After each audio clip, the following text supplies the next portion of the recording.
2008 edition of Hank. 270th consecutive sellout. They wait to see Aaron Rodgers debut as the starting quarterback for the Packers. They will not wait long as the Packers have won the toss and will receive. Showers around in the area. Could be dry throughout the game. It's in the 50s now. The upper 40s before we're done. Former Packer Ryan Longwell kicks. Jordy Nelson and Will Blackman await the 08 season underway at Lambeau. And here's the rookie Nelson from the 5. Brings it out to the 28-yard line, tackled by Antoine Winfield. And here comes Aaron Rodgers to begin the new era in Green Bay Packers. The last time Brett Favre didn't start, more than a decade and a half ago. I call this the great gamble of the 2008 season. It's like John McCain picking Sarah Palin, somebody you never heard of at all, and then she gets the national spotlight, and then you make a judgment. This is his acceptance speech as it begins tonight. And I believe it'll start with a safe pass. How's that for a guess? 3 receivers in the pattern. The first throw is complete, and staying on his feet is the tight end Donald Lee, but his knee did touch down. Back at the 31. It'll be a pickup of 3 yards. You cheated. Somebody told you it was going to be a pass. No, they didn't. I anticipated. Wow. You must have been a quarterback. Well, what we've seen from Aaron Rodgers on the football field in the preseason is one thing. He's only thrown 59 passes his entire NFL career. He's exhibited great confidence away from the football field. The interviews, the microphones, the cameras in his face. He's handled a very tough spot very well, but none of that matters now. Now it's about what you do, wins and losses. Ryan Grant hasn't been tackled since the NFC Championship game. Hamstring injury, no preseason action, gain of 3, third down coming. You bring up the confidence that Aaron Rodgers shows, and we were all taken by this. He seemed genuinely confident. It was not bravado. It was not something he studied. You know, he's not a 22-year-old wide-eyed kid. He hasn't started, but he's been around a while, and that confidence seemed real.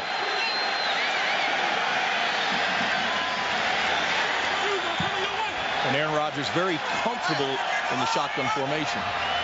4 receivers, half a dozen DBs for the Vikings. Flush, Rodgers has room. Will run. First down. He's at the 40. His receiver, Greg Jennings, introduces us to the Green Bay offense. Starting with the O-line, we got at left tackle the big soft, Chad Clifton. Wisconsin finest at the right tackle, Mark Tauscher. In the backfield, we got steamrolling, hard running, get low, Ryan Grant. At the helm, we got Aaron Rodgers. Don't need to say anything else. Outside perimeter, we got yours truly and 3-time Pro Bowl, Donald Driver. Let's go get him, baby. Out of the gun, he will go to the tight end again. Short game for Donald Lee, a yard. Charles Gordon, the nickel corner man, comes up to make the tackle. And I like the way Mike McCarthy is bringing Aaron Rodgers into this game. The empty formation there, 5 wide look, short, quick passing. The Vikings came with the blitz, but Aaron Rodgers read it, got the ball out of his hand. The best down to throw the football is first down. Base defense, base coverage. Mike McCarthy feeling it right now, getting the ball out quickly of Aaron Rodgers' hand.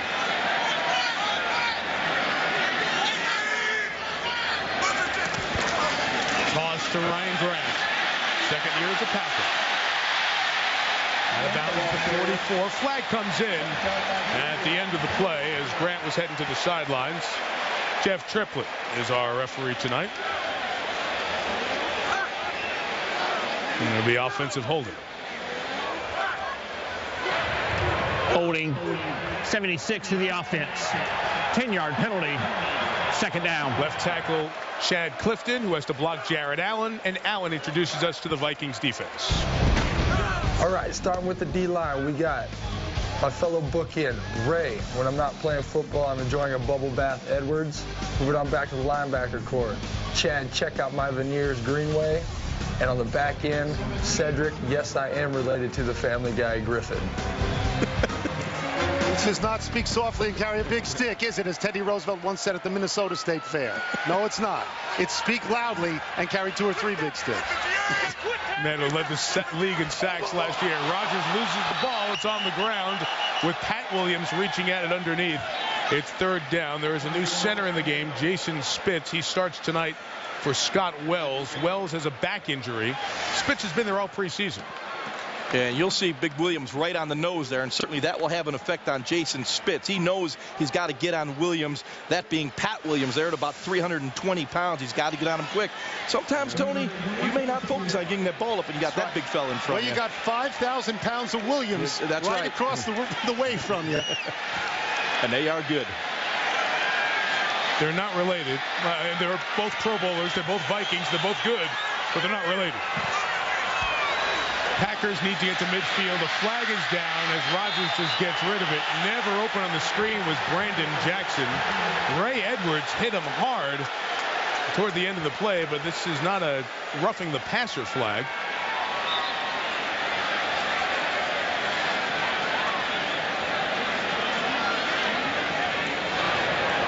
Illegal formation offense. Number 76 got up on the line of scrimmage. That penalty is declined. 4th down. Aaron Rodgers is going to be judged almost on every play, certainly on every series. That started well. But the way he can win this crowd and the way ultimately he can win this city is to, as you know, to put points up and to win. But he gets judged. He's the most scrutinized guy in the league this year. Derek Frost is a new punter. He was not in camp with Green Bay, with Washington, signed this week. His first kick as a Packer is a beauty.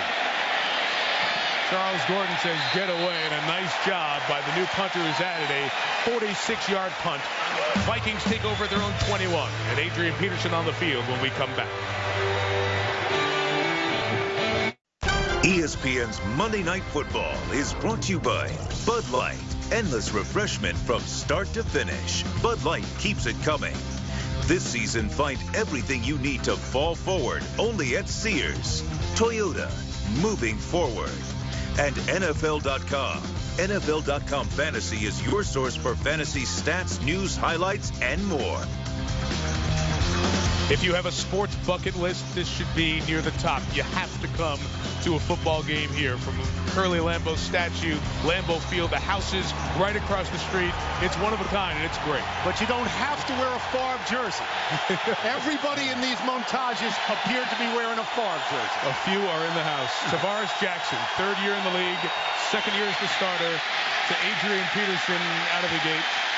Gain of 3, Aaron Campman, Pro Bowl defensive end, makes the tackle. All the talk about Aaron Rodgers, how far the Vikings go, could be determined by this 25-year-old out of Alabama State, Tavares Jackson. Yeah, I love the number you look at right there, 8-4 as a starter. The guy knows how to win football games.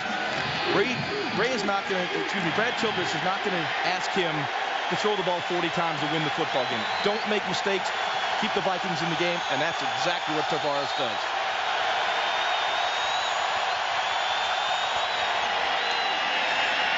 Play action. Campman chasing him. And Jackson gets out of bounds. And there's a story in that.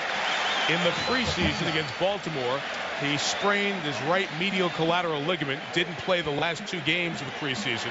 Is wearing a brace here tonight. It's a big source of concern for the Vikings. It happened as they played Baltimore at home in week 2. Eventually chased and brought down by Ray Lewis. He stayed in for a couple of plays, but there's a little question of how good is he going to be. He hasn't played in essentially 3.5 weeks. And what's interesting about Jackson as well, he does not perform well outside the pocket. Normally athletic mobile guys do well. His quarterback rating outside the pocket is 24.2. Not very good. 4 receivers. None of them are open. Jackson keeps the play alive. Runs for it and gets the first down before Campman and Woodson, Charles Woodson, bring him down. And I love Tavares in the pocket here. As you look at him, he was moving because there was pressure. There's the pressure he moves away from, but the head is downfield. The run was the last option when everyone was covered. I like to see quarterback only take the run option when that's the only one available. That's because you couldn't run. I could when I was young. Very young. Adrian Peterson. He just goes through the hole different than so many other running backs. Gain of almost 9. It'll be 2nd and 1. We talk about Peterson's value, and we'll see it all night. But back to Jackson for a second, guys. Tony, he is so important to the Vikings because that's the question mark spot on this team. This is a very similar circumstance. We're going to focus on Rodgers because Favre is such a big star, and he's in his shadow. The Vikings think they could be a Super Bowl team. They went out and bought $80 million worth of talent and handing the keys over to an unproven quarterback. He's the second most scrutinized guy in the league. Peterson. Some of that vision Jaws showed you earlier as he dances laterally to get the first down. But a marker's down in the backfield. Holding. Number 79 in the offense. 10-yard penalty. 2nd down. That's Artis Hicks. His story in a second. First, Jackson to tell you about the rest of the Vikings on offense. Stuck front with the offensive linemen, anchored by 2 Pro Bowlers, Matt Burke and Steve Hutchinson. Our playmakers outside, we have Bernard, Trey Sonsberry, and Sidney Rice. The best 1-2 punch in the league we have all day and all night. Adrian Peterson and Chester Taylor. Taylor backs him up, ran for 844 yards last year. Bernard Berry and former Bear at some of the money spent by the Vikings. $16 million guaranteed to bury him. It's a lot of million. This is 2nd and 11. Jackson's throw is held on to by Garrett Mills. He's the backup pass-catching tight end out of Tulsa. Here's Nick Barnett, the Packer linebacker, introduces us to the Green Bay D. Thanks, Mike. I'll take it from here. I'll start up front with Aaron. I won't stop till I get another sack coming. And in the middle is Ryan, the big picket fence. After the linebacking core, we got AJ. Thank God the Hawk is back. And Brady, Snap, Crackle, Papinga, and myself. Now in the secondary, we got Aldo, make you shake my dreads in your face hairs. And Charles, the blanket man Woodson. Backing up your corners is safety Nick Collins, and we ain't playing no video games with Tari Bigby. A.J. Hawk, who's back in the lineup after a chest injury, missed the last few games of preseason. Couldn't get there in time to stop Chester Taylor, who came in for Adrian Peterson. And Taylor picks up the first down at the 42. It's a real nice combination they have in the backfield, Mike, when they have a Chester Taylor and Adrian Peterson. And Chester Taylor, kind of the wily old veteran, he's kind of their screen back. And he comes in the game almost about a 60% screen possibility. Trying to set up the screen for Peterson that time. It's incomplete as he was surrounded by Ryan Pickett and Mike Montgomery off the Green Bay defensive front.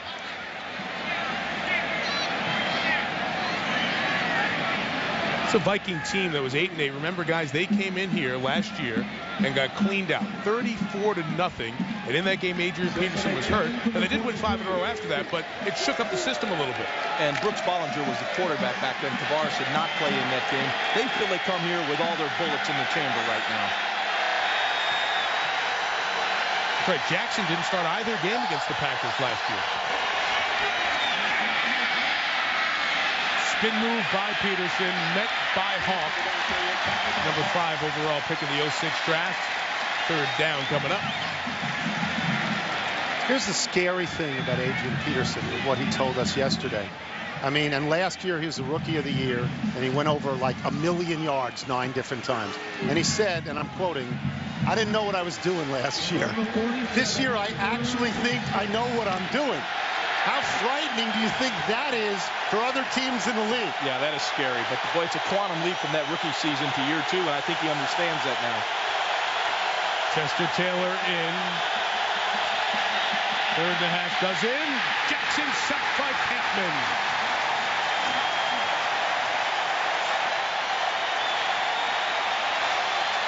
Looping in the man who had a dozen sacks last year.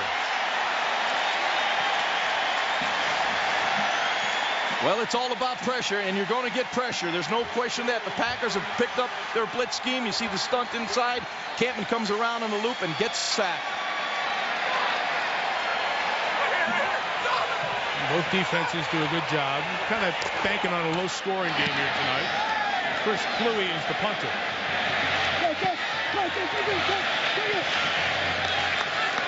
47 yards. He'll be down to the 16. Chooses not to field it.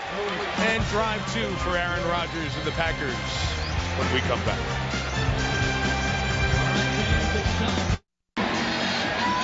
That gives you a great sense, especially in the daylight, of the neighborhoods that surround Lambeau Field and the beautiful Packer Hall of Fame that was built on as that top crown was put on here some 5 years ago. I put a deposit on a house across the street just this afternoon. You're going to love it come November. You know, Mike, you talked earlier about the rich history and tradition.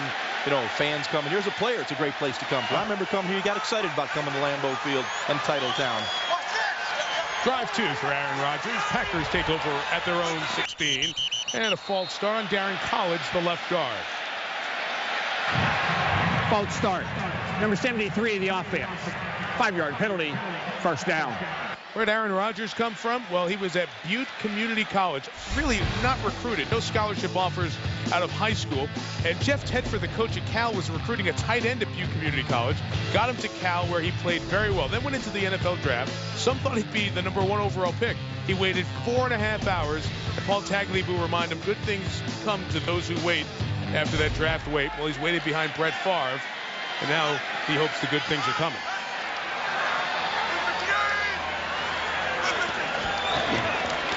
Throwing from his own 11 and throwing deep for Donald Driver. Incomplete. Good corner coverage by Antoine Winfield. People may not know Aaron Rodgers' backstory, but they know his name. And they probably wonder, what's it like when everybody in America talks about you every single day for the last 2 months? Here's a quote. It seems my whole life has been played out in public by people who don't know me. I go home, I watch myself on TV. It's really weird. Everybody has an opinion about me and says it on TV, and I sit there watching it. He sits and watches people like me talk about him. It's bizarre. Especially you talking about it. It's all bizarre. I know nothing. 2nd and 15, Ryan Grant. Met by the waiting Kevin Williams for only a couple of yards. It'll be 3rd and long here. Ryan Grant, he was a New York Giant 53 weeks ago. On September 1st of 2007, he was traded from the Giants to Green Bay. Ends up with the Packers, and in the second half of the season, he was the answer, Jaws, to the question, where's the running game? Well, no question. As I watched him in the early season, they used a lot of empty formation. No running backs in the backfield. They were a throw ball team. Ryan Grant brought balance to their offense. Brandon Jackson comes in this 3rd down situation. 2nd year out of Nebraska.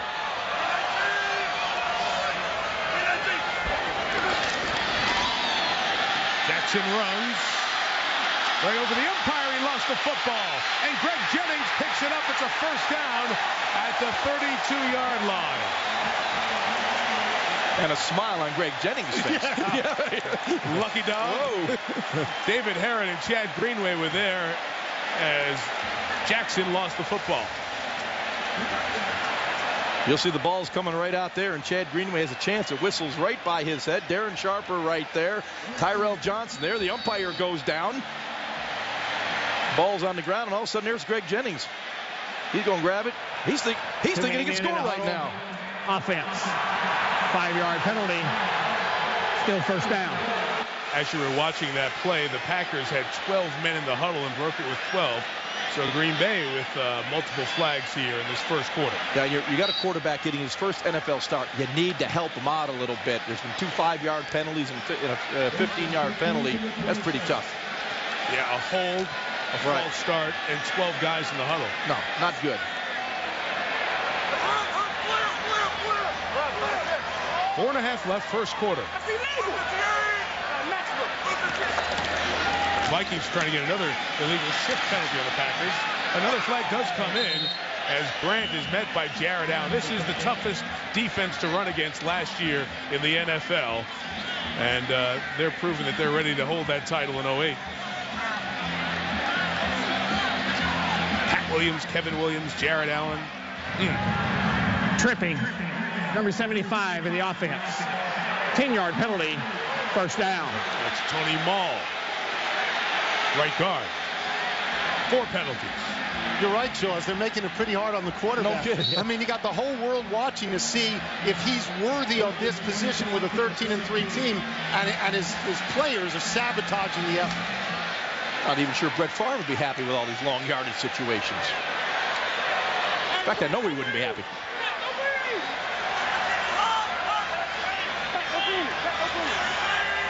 First and 25. Rodgers to Grant. to the 24-yard line. There is another penalty marker down. Mike McCarthy said, "You got to be kidding me." No, we're not.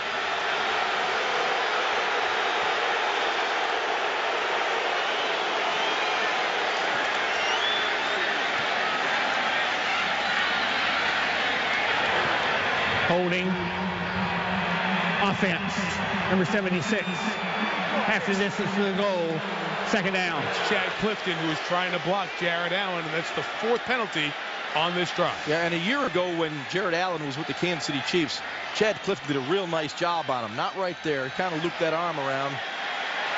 You know, it's one of those sometimes you overlook, but he did hook him. They go any further back, they'll be in Michigan. Yeah, now it's we'll try to get a few yards, and a few yards, and punt.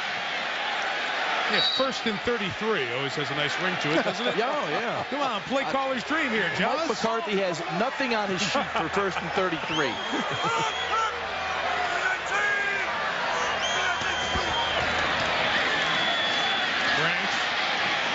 To the 15, Antoine Winfield came diving in to make the tackle. This Viking defense, their attitude's so good and so apparent here early on.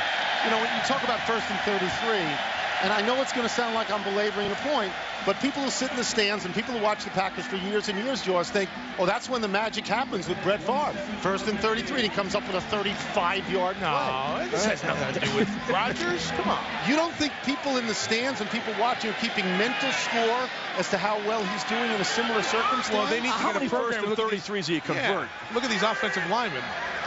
Help them out, for goodness sake. Tough to catch, hauled in by Greg Jennings, eaten up by Cedric Griffin, and a loss of 1.5 yards. 3rd and 30. Okay, we go for the quick trap inside and punt, and maybe get back to a normal, balanced 1st and 10 situation. Come on, you think people are sitting here saying 1st and 33? Here's Favre would You're crazy. You know what? I'll bet you 20% of the people in this stadium tonight are saying, let's see if he can do it because we think the other guy did it 30 million times. Well, I really want that guy to be the voice of reason. Huh? This is what happens when one guy is a legend. Everything gets outsized. The man wearing Not that styrofoam guy. cheese, Mexican hat, sombrero. 3rd and 28 officially. Look out, Aaron. Gets it away to Jackson. Brandon takes it to the 27. And at least they went 3 plays without a flag. So that's an encouraging sign. They're going to put that forward fumble in. That's the only way they get a 1st down. So that Vikings defense, which doesn't need much help, is given plenty of assistance. Now Charles Gordon, who has not returned a punt in the NFL, but was very good at it at Kansas in college. Big Derek Frost kick. 42-yarder and eaten up immediately by Tremont Williams, the corner. Nice tackle. Vikes take over the 30. 92 seconds left in the opening quarter. Sloppy start for the Packers.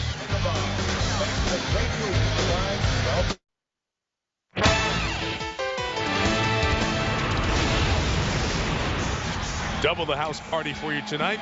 Mike Ditka, Mike Greenberg, Mike Golick standing by in Oakland for the Raiders and Denver. Game 2 of our season opening Monday Night Football doubleheader. Mike and Mike and Mike. I like that. On the mic. On the mic.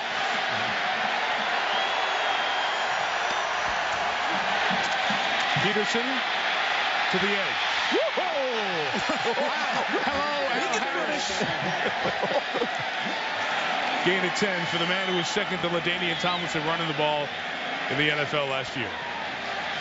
First down. I mean, we can talk about the speed, the quickness, but this is brute power right here. He just runs over Al Harris. Wow. Vasante Shenko liked it. Yeah. Wow. I told him to say wow a lot when he's in the game. Here he goes again to the edge. Turns the corner. Adrian Peterson putting on the moves to the 25-yard line. 35 yards of wow.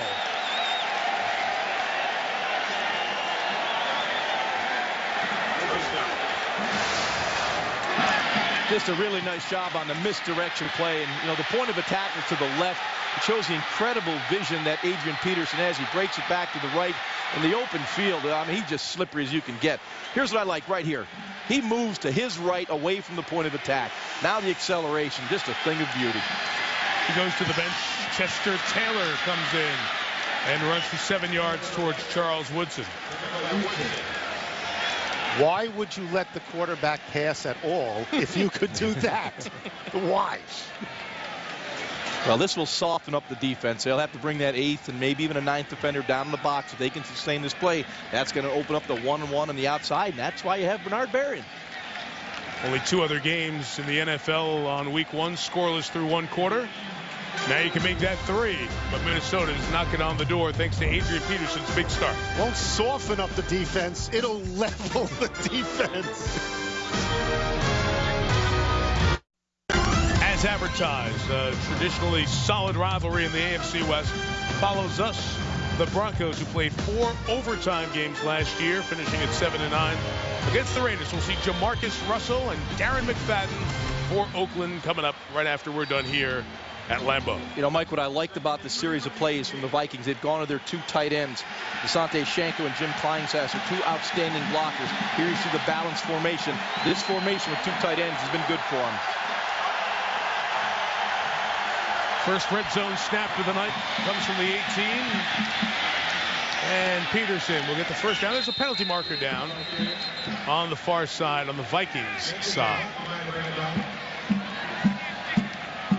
This will be penalty number 7 of the evening. It could be an illegal formation on Minnesota. Illegal formation. Offense. 6 men on the line of scrimmage. 5-yard penalty. 2nd down. Adrian Peterson, some perspective on the year last year. 5.5 yards per carry. Since 1970, only Barry Sanders in 94, OJ in 73, and Barry in his great 97 season have been better in a year. And that was minimum 200 attempts in a year, but his first year in the league. You know what's interesting, Mike? The yards per carry is very good, but I look at a running back in efficiency. You know, the percentage of times they get 4+ yards. And amazingly, Peterson only gets 4+ yards 46% of the time. He's explosive, but he has not been sustaining. Penalty makes it 2nd and 8. And Tavares Jackson gives to Peterson. We got around Nick Barnett and got to the 19-yard line for a gain of about 4. We had Barry Sanders on our radio show, Scott Van Pelt, myself, a couple days ago. I was wondering how you did on the radio today. I'm bringing you old stuff now, Tom. And we asked Barry, what is it about Adrian Peterson? He's a great back. And what is it about Peterson? He said, it's the ability to get to the edge and either run past you or run over you, as we saw with Al Harris. That combo in one guy is special at this level.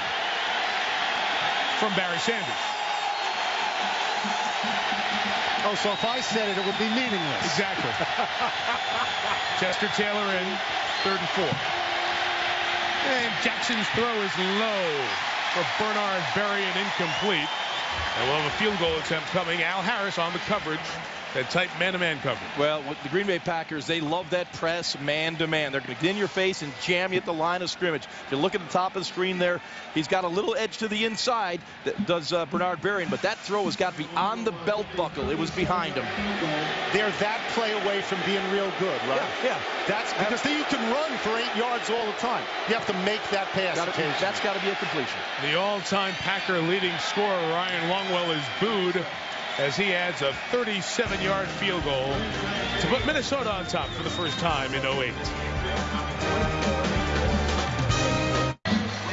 Well, the Vikings haven't scored offensive points their last couple of trips here to Lambeau. They are on the board tonight, leading 3-0. As you look at Brad Childress, 3rd year as Vikings coach, 0-4 against the Packers.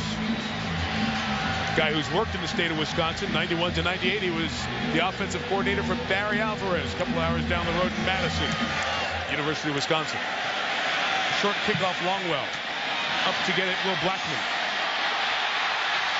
Darren Sharper forced him inside. The tackle made by Antoine Winfield. Aaron Rodgers will get the ball at his own 38. See if his offense can stop making mistakes in front of him.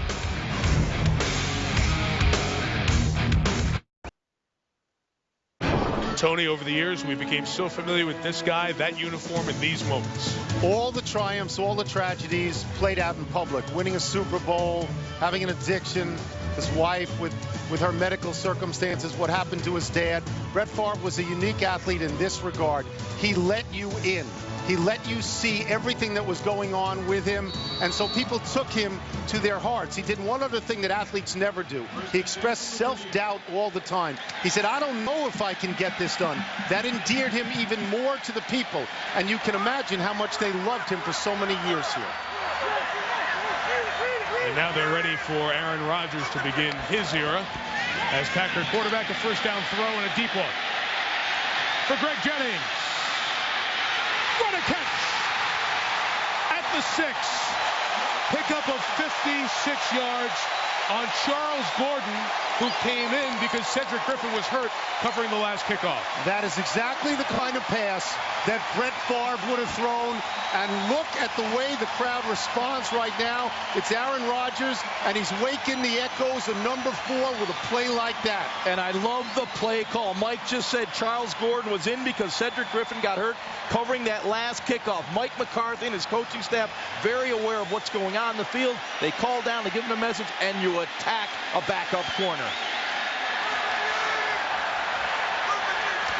From the 6, Ryan Grant. Half of it to the 3. Jaws 13 snaps, 43 net yards, 5 penalties. They need to shake it up, and able to do that by getting Rodgers out of the pocket and buying some time. Also, you get in a position on the field, Mike, where you can be a little more aggressive with your play calling. You're backed up. You're very limited what you can do.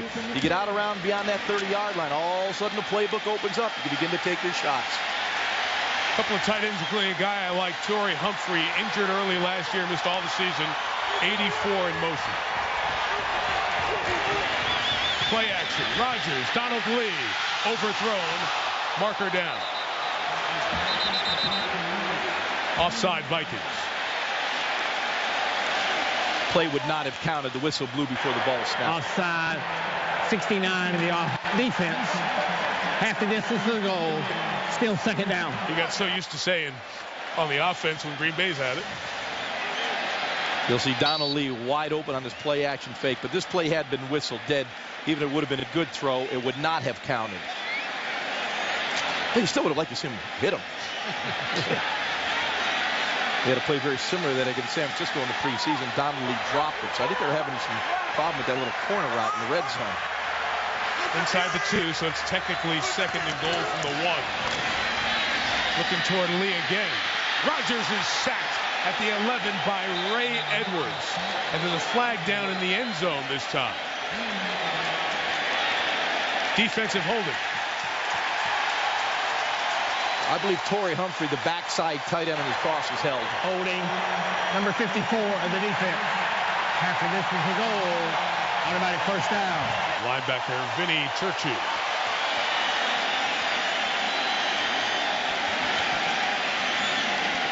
You can sense how this place will explode if indeed the Packers score.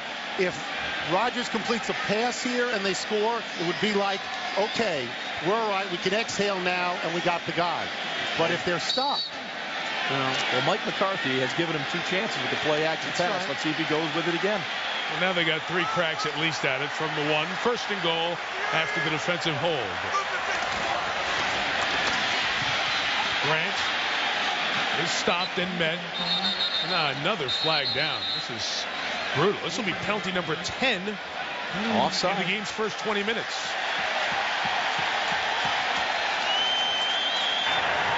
Offside defense. Number 51. Lined up in your Jerusalem phone. Half the distance to the goal. Still first down. It's 3 and 3 plays for Minnesota. I'm glad you could count. It's good. Glad you're paying attention. I was an English major, but I learned how to count to 10 at some point in college. You're alert, too. I like that.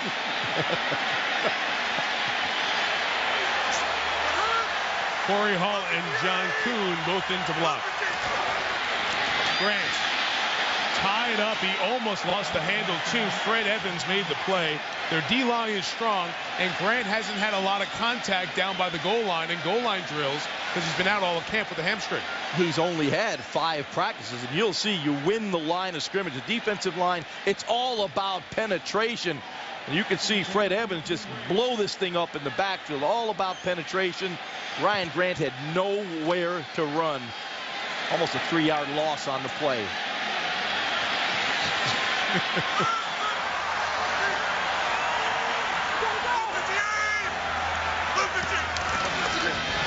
Grant tries to stretch it. Is he in? No. No. 3rd and goal. Kevin Williams stopping him. Let's see how close he got. Well, we're coming right into your living room. You got to see this one. It is very close. He is not in. Where the ball is when the knee comes down. Well, your quarterback 6'2", 220 pounds. Some kind of ball carrier he is.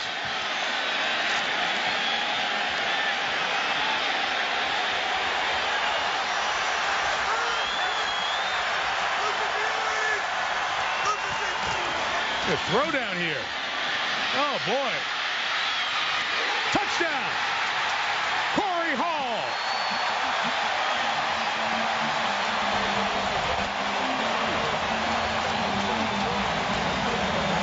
Okay, let me state the obvious before anybody else does.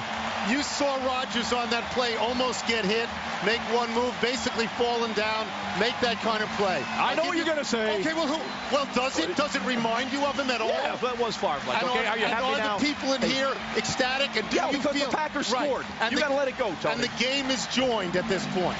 The game is joined. That's a Favre-like throw. I'll go into the football. Aaron Rodgers did a great job with the play action. Corey Hall was about the 4th receiver in that progression. Great job in that regard by Rodgers. New snapper and holder. And not the best looking kick, but Mason Crosby gets it through. First National Football League touchdown for Corey Hall out of Boise State. Aaron Rodgers' 2nd NFL TD pass. And he did a good job to get it in. Packers lead. ESPN's Monday Night Football is brought to you by Vizio and the all-new XVT series. Vizio, America's HDTV company. Miller Lite. Reach for the original. Miller Lite. Great taste, less filling. Wrangler. Real, comfortable jeans. And the GMC Sierra, official vehicle of the NFL and proud supporter of those who never say never. From all 50 states, the District of Columbia, Canada, even Australia, season ticket holders. Lambeau Field, Green Bay, Wisconsin. They watched Aaron Rodgers throw his first touchdown here. Remember, he had 1 touchdown in his 3 prior years, touchdown pass. That was in Dallas in the game last November. Chester Taylor back to take the kickoff, but a big kickoff by Mason Crosby. No return. Reason to smile. Very much so. Vikings take over at their own 20. And the Packers now on top.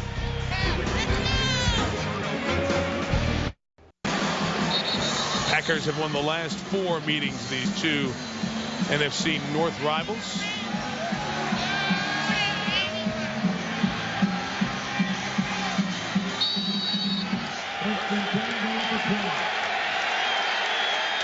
-1 in the passing yard column for Rodgers opposite number Tavares Jackson. Takes over from his own 20.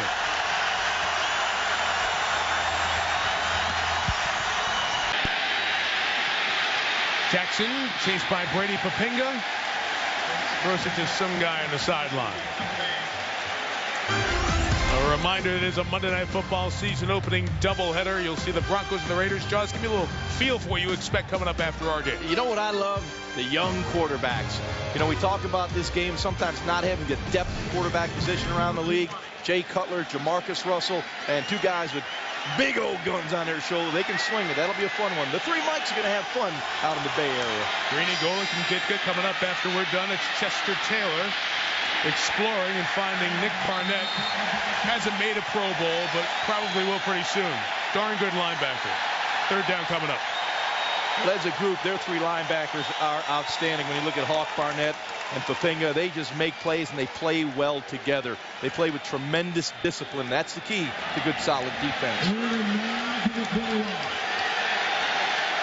Here's 3rd and 9, a pass down back in your own territory, and Jackson's only 1 of 4 tonight for 9 yards. And once again, the Packers just press everyone on the outside. They're going to force tough throws for Tavares Jackson. Green Bay bringing 5. Jackson throwing the deep ball. Flag down as Bernard Berrien tried to bring it in coverage with Al Harris, and the flag was thrown at those 2 guys. That's why they have Berrien to run the deep ball this year.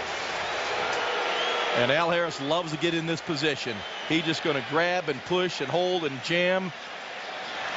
Pass interference, defense, number 31. First down. Kind of subtle, got their arms locked a little bit.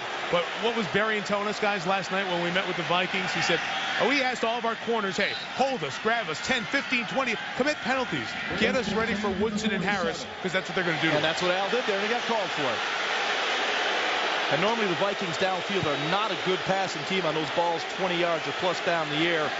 36 from last year, only 4 were complete, about 11%. So they're going to take their shots, which is good, but they got to hit a few.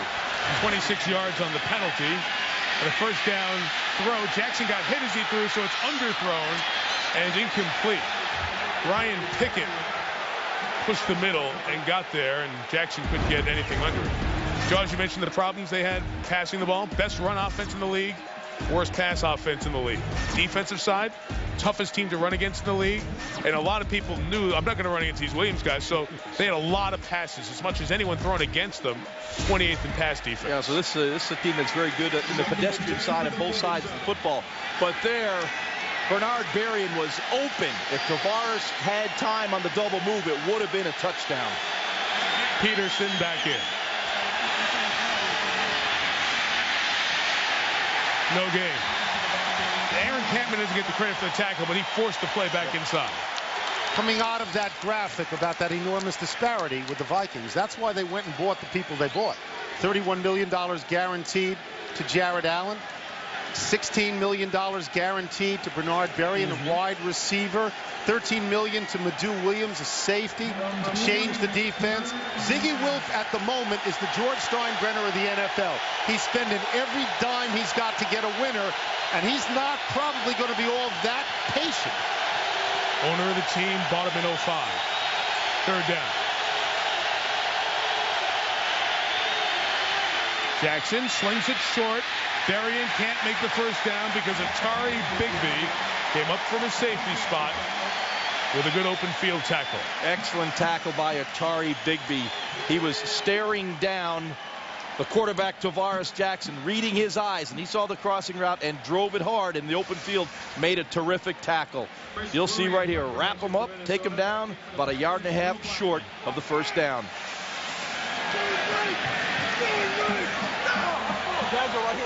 Chris Cluey, very good last year at pitting the opponents inside the 20 and directional kicking, forcing Will Blackman to field it on the hop and go down at the 12-yard line. Half the special teams, led by Churchill and Heron, made the tackle. Big play last time for Rodgers. We'll see what he does after this.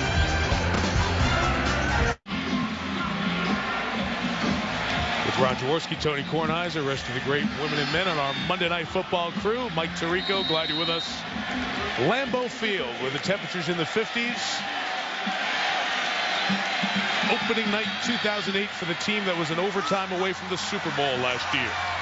13-3 Green Bay. Last drive a touchdown. This their poorest starting position of the night. And Ryan Grant into the secondary.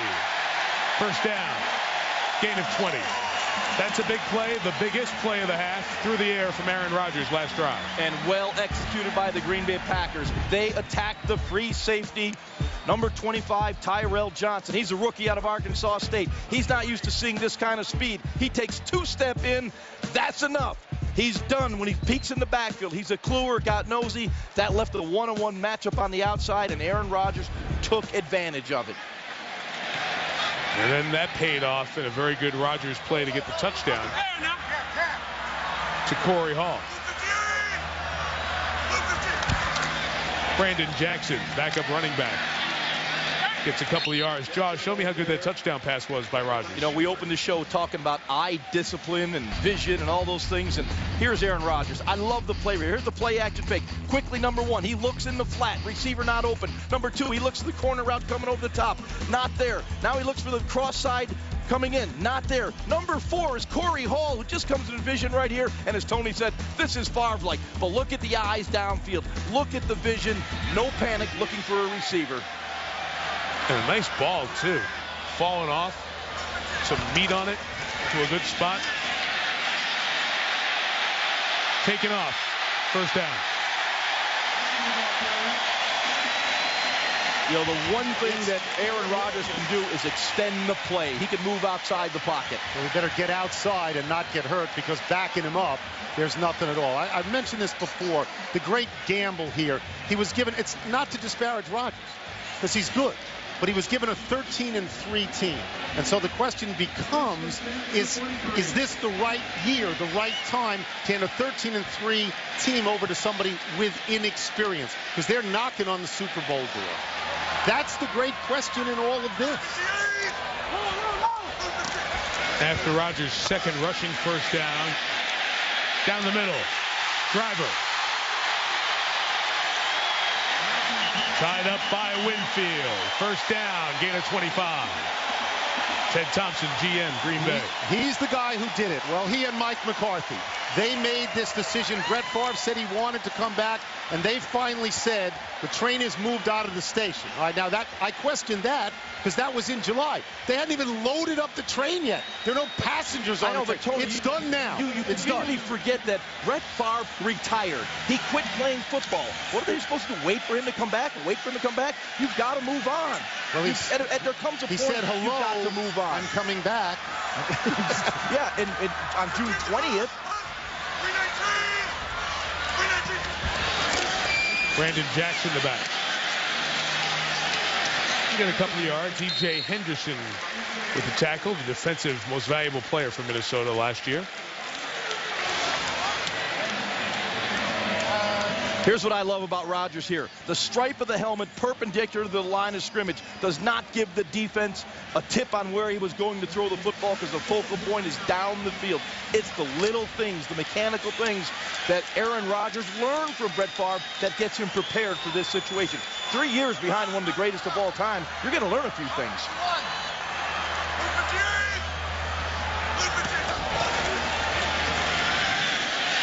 Rodgers for Jordy Nelson, the rookie. Incomplete. Well covered downfield. Rodgers also took a shot along the way. Jaws, explain that stripe of the helmet thing. You're talking about something you watch for with quarterbacks? Absolutely. You know, and I look at the end zone camera all the time because I get a chance to see where the quarterback head is going. And if you start looking to the right or to the left, that's going to tip the defense. So you look right down the middle of the field. You keep that stripe on the helmet perpendicular to the line of scrimmage, so you're not giving a tip of where you're throwing the football. And that's one thing you talk about Rodgers learning from Favre. Learn from Favre, absolutely. And they do a what great job happens of if your helmet doesn't have a stripe? You're in terrible trouble then, Jaws. Better get a stripe. You get a stripe. After hitting 5 in a row, Rodgers missed the last one. Connects on this one to Jennings, who couldn't keep it alive to get the first down. Good job to tie him up. And gets a fourth down. Benny Sapp There's a came rodeo into the extra tackle. DB to make the play. Rodeo tackle. Just hold him, throw him. Yeah, really good job by Benny Sapp. Once again, in that man-to-man coverage, you know, in your open field, you got to make a tackle. Hey guys, Green Bay's going to go for a field goal here. Their snapper, long snapper, was injured last game of the season, preseason. So Brett Good's the new snapper for Mason Crosby. Derek Frost, the new punter, is now the holder. The extra point exchange didn't look too good. This one looks a little bit better. And is good from 42 yards. Back-to-back drives with points for Aaron Rodgers, settling in his first National Football League start. Leads by 7.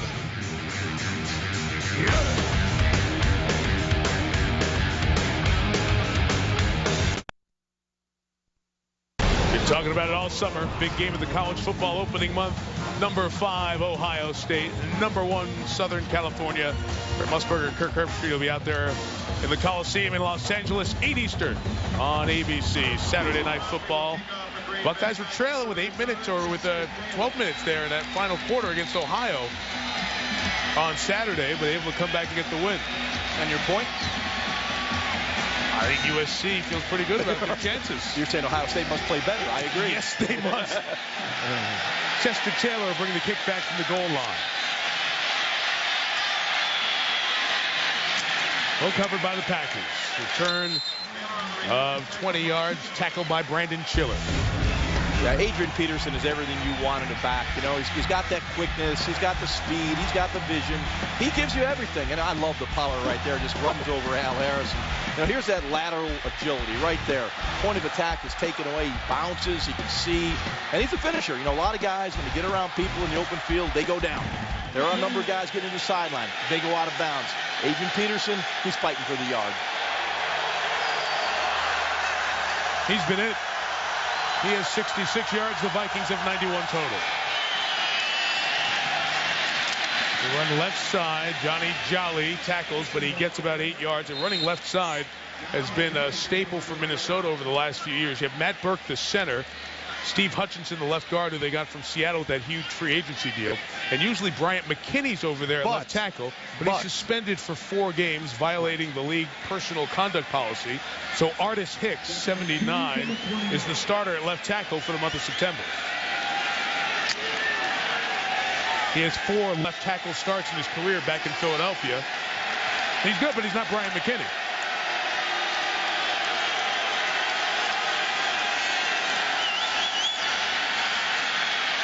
Second and 2, Jackson loading up. Darian said he wanted it. Al Harris bumped him. The Viking bench irate that no flag was called for the bump as the ball was in the air. 3rd down. Well, that ball was a long way down the field. Once again, you have the one-on-one coverage. Bernard Berry and Al Harris. He gives him the free access to the inside. A ball out in front of him. He might have a shot. Can't make that call. Ooh. Really? Ooh, you can't make that call? I didn't. I saw the other angle. Okay, I'm changing my mind. Okay. Great job. I love that super slow. You can make the call. You should have made the call. And they didn't make the call. Play clock down to 2. Timeout, Minnesota.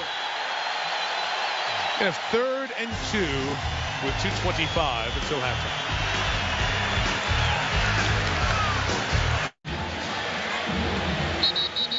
Back at Lambeau, Packers lead by 7. Tavares Jackson's 2nd year as a starter, 3rd year in the league, and you saw a little bit of the raw ability that he has there. That ball was almost 60 yards in the air, so he's got the arm. He has the mobility when he gets out and runs. Does he have the accuracy? Or the experience, or the acumen to do it. It's a process right now, and that's visible tonight.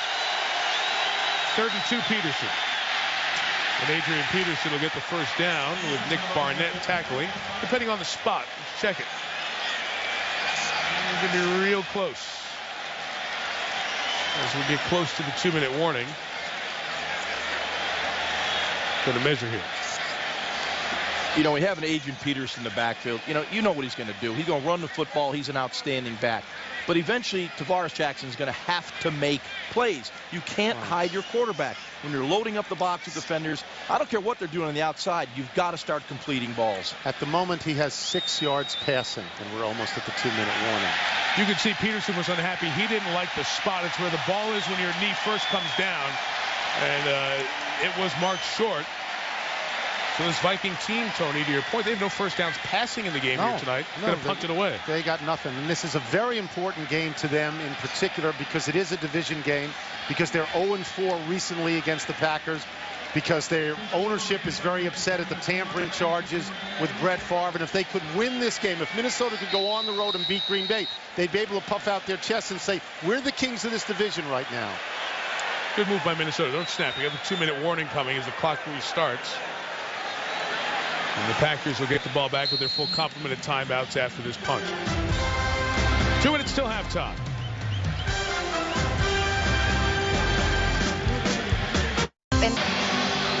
You know, Tom Brady's out for the season. Chris Berman and Tom Jackson discussed that.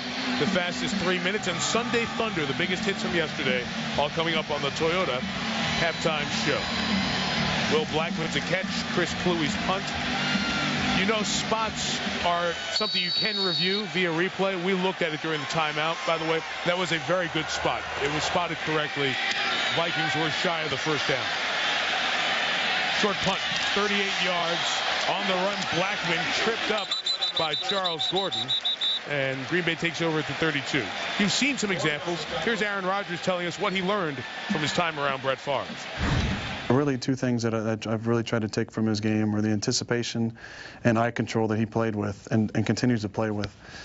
He's incredible at throwing guys open and moving players with his eyes. And when you play a defense like Minnesota, you really have to be smart with your eyes, because a lot of their guys in their coverage schemes are reading with their eyes. Jaws, have you seen that tonight? Absolutely. I thought he's played the game very well with his eyes as well as his legs. He's extended plays and made plays. 2-minute drill for Rodgers. Kept the play alive and throws incomplete. The pressure came from Kevin Williams, part of the Pro Bowl defensive tackle combo.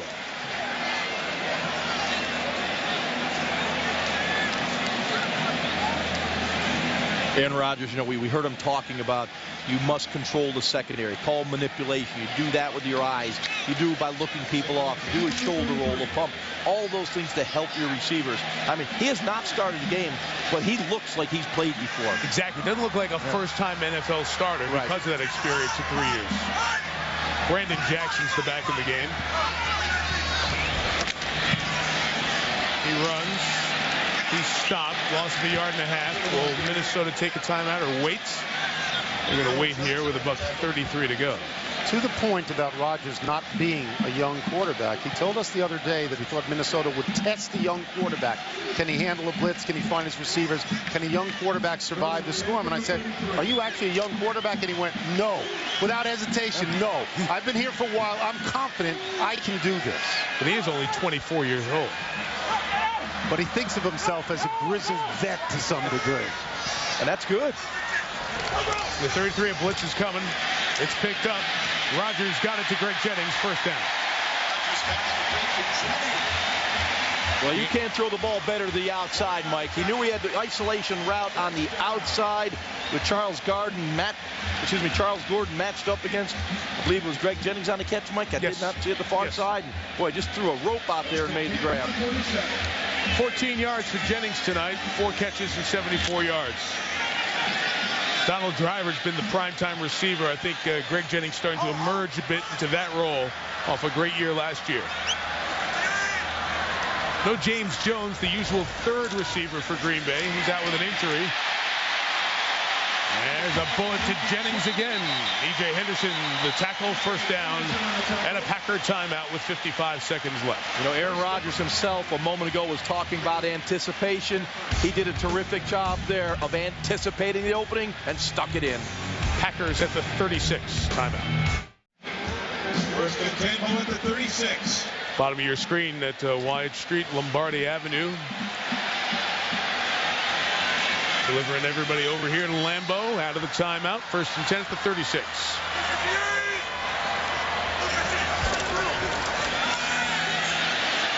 Room. Rodgers runs. And that pump fake bought him extra yards. Out of bounds at the 15. Scramble of 21. Third time tonight that Aaron Rodgers has run for a first down. And this will change the way the Minnesota Vikings will play their coverage.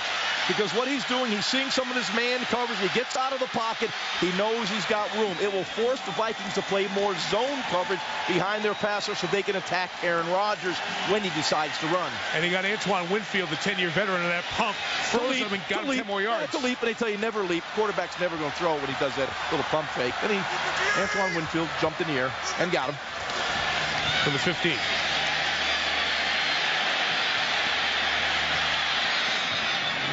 Runs out of bounds, throws it. A penalty marker comes down back near the line of scrimmage as Donald Driver was down in the back of the end zone.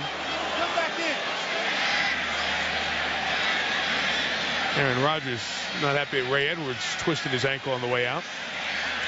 The flag back here is on the Packer offensive line downfield. Ineligible downfield. Number 75 in the offense. 5-yard penalty. First down. Mark Tauscher downfield on the play. Probably thought that Aaron was going to take off with it. That was your guy, man. You loved him in the meetings. Looks just like Jack Black, except much bigger. Looks spitting image of Jack Black. He was the guy who called you, and I quote, something of a guru. So I thought he was your guy. When offensive linemen recognize me as a guru, I think that is a compliment.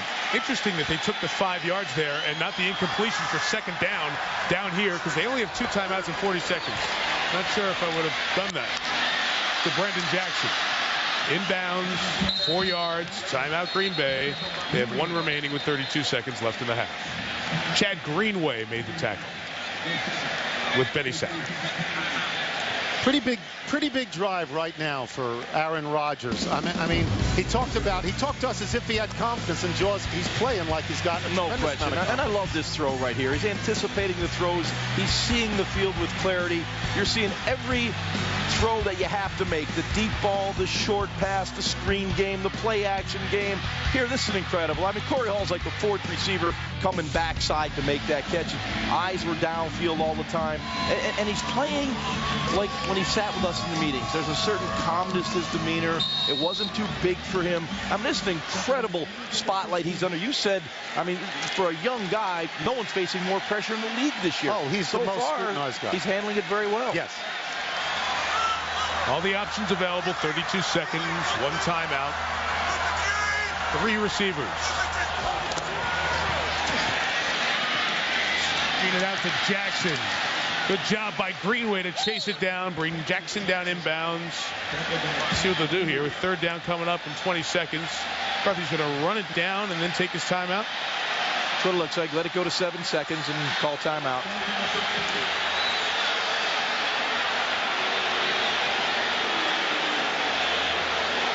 Interesting.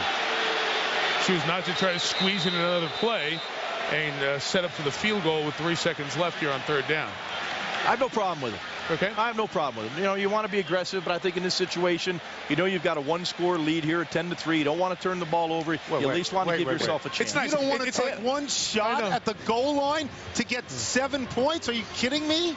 One shot. What about an interception? What about a sack and a fumble? There are some negative things that could happen. No. You don't wind it down to that to take a safe field goal. You're home. This is a big game. You take a shot. No, you don't. You want to get it. You're 7 points up. You make a field goal, you got a 2-score lead. It changes the whole dynamic of what the other team has to do. Minnesota could have declined that penalty earlier, so it's a push. Both guys should have done something else. Hey, it's a push. Mike agrees with me, Jaws. They should have gone for the touchdown. You're in the minority on this one. All right. Well, but I'm going to be right. But I'm going to be right when they kick this field goal. Crosby good from 42. Gets it blocked. I guess they should have went for it. Ball kept alive, and the Vikings try to keep it alive with the laterals as the half comes to an end, and that frustrates the fans. I don't know. I thought you were something of a guru. I guess not.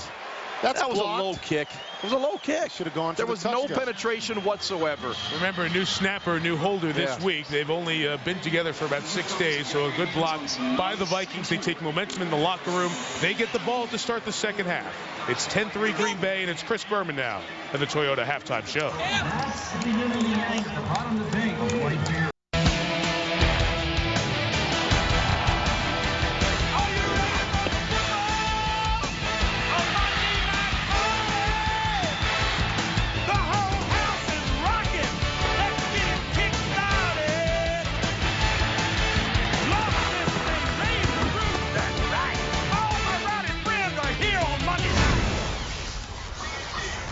Back at Lambeau Field, Mike Tirico, Tony Kornheiser, Ron Jaworski, Michelle Tafoya is down on the sideline as well. It's halftime. It is 10-3 Green Bay. Tony, if you're sitting right in the column What's your first half storyline? Well, here's what I would have done. I wanted to see Mike McCarthy let Aaron Rodgers go for that touchdown pass. That might have made it 17-3. Then you begin to write Aaron Rodgers. So now I'm sort of stuck as a writer. And you know what I do? I get on the phone and I try and call Brett Favre in New Jersey. And I try to say, help me out here. What do you think of this guy? I'm going to put a Favre moratorium on the second half. You're limited to 5 mentions.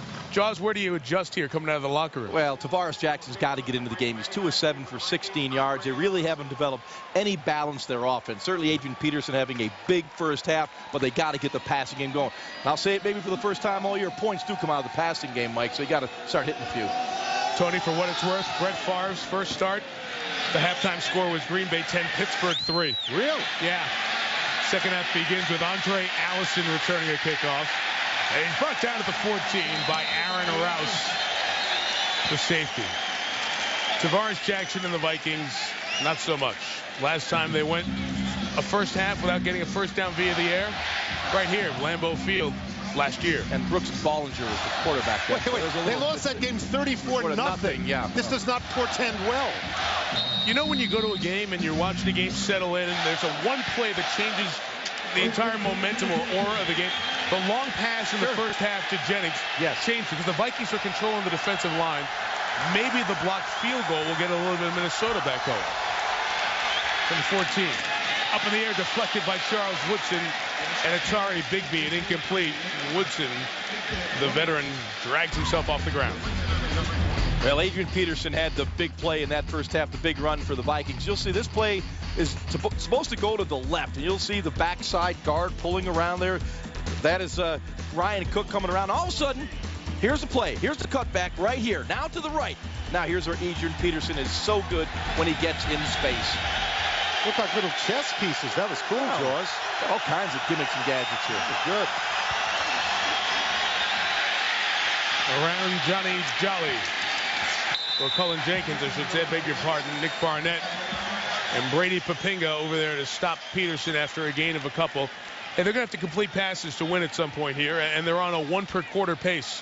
Jackson's completed 2 passes all night.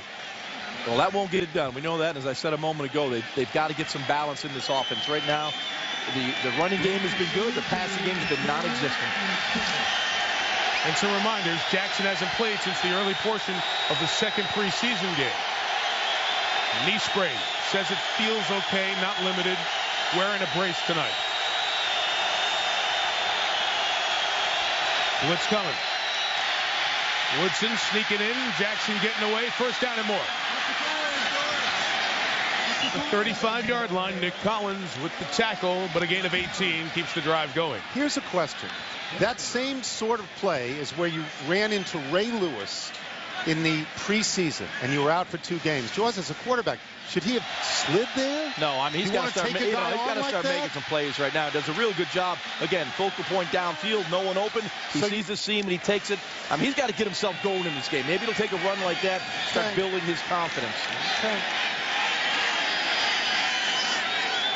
We're going to go 4 wide. One of them's a tight end. And spread it out. And the pressure. Jackson hit, but on stride. Bernard Berrien tripped up at the last second by Charles Woodson at the 37-yard line. First down and a gain of 25. Well, that was a big-time throw because there is pressure. There's no question of that. Mike Montgomery coming off the edge. Hits Tavares just as he throws the football. But this is a really good throw right here. This is out in front where you got to put it on the belt buckle. Bernard Berrien almost takes to the house. Charles Woodson with a great tackle in the open field. Excellent throw. And you know what Berrien was thinking? He's like, wait, I got through the arm tackle. I fell down on my own in the run there. Almost stole one. Good time. Good throw. Garrett Mills. First down to the 18-yard line. What happened to this guy at halftime? They've opened the playbook up. I told you, first down, you got to throw the football. Base defense, base coverage. Quarterback understands what he's doing. You're asking the quarterback to throw on 3rd and long all day. All those hybrid coverages. Here, nice cradle to throw the football from. He reads it real nice. Good delivery. That's what you have to do. Now you've got the defense playing the run and the pass. The momentum shifting toward the Vikings. Back-to-back completions of 24 and 23. From the 17, another first down throw. Jackson hit as he throws to the end zone. Oh, did he stay in? No! Berrien almost made a spectacular play off the deflection by Visante Shenko, the tight end. Once again, a good job by Jackson keeping the play alive. He's thrown toward the back of the end zone. Take a look at it right there. No! One. College and 6 in college. Yeah, that's super slow. You kind of got to, like, wait. Now he's got possession, 1 foot in. Yeah, that right foot is off the ground once he gets possession. What a great play. If Shenko doesn't tip that, Berrien may have caught it on his own. He didn't know that Berrien was behind him. Peterson stopped but bounces it. Looking at Al Harris. Hog tie at the 10. That was a great tackle by Al Harris. The last time he ran into Adrian Peterson in the open field, he just got steamrolled. Al came up and made the play, and as you said, horse collared him down to the ground. The last time he was taking a license plate number as he fell down. This time he got him. This is a radically different Minnesota team. This is just not the same team that ended the first half. Halftime adjustments. It appears the Vikings are going to say, we're going to open this game up a little bit. I thought that first half, they were playing way too close to the vest. 2nd and 3. Sidney Rice in motion. Peterson, Nick Barnett, good job. Ball comes down after he's down. 3rd down coming up. Barnett's having a good game here tonight. Well, Tony, I'll ask you, should they go for it since you're Mr. Critic here? Well, you go for it. You take points here. Okay. Pass for it. All right, I just want to be sure. Take a field goal. I'm just checking to be sure if you're paying attention. I agree with you. I would hope so. Ryan Longwell from 27 yards. 31 of 31 inside the 45 as a Viking. And he keeps that record perfect. Opening drive, field goal. Started their own 14. Got 3 points. ESPN's Monday Night Football is brought to you by Miller Lite. Reach for the original Miller Lite. Great taste, less filling. IBM. When you're ready to stop talking innovation and start doing, visit IBM.com/doing.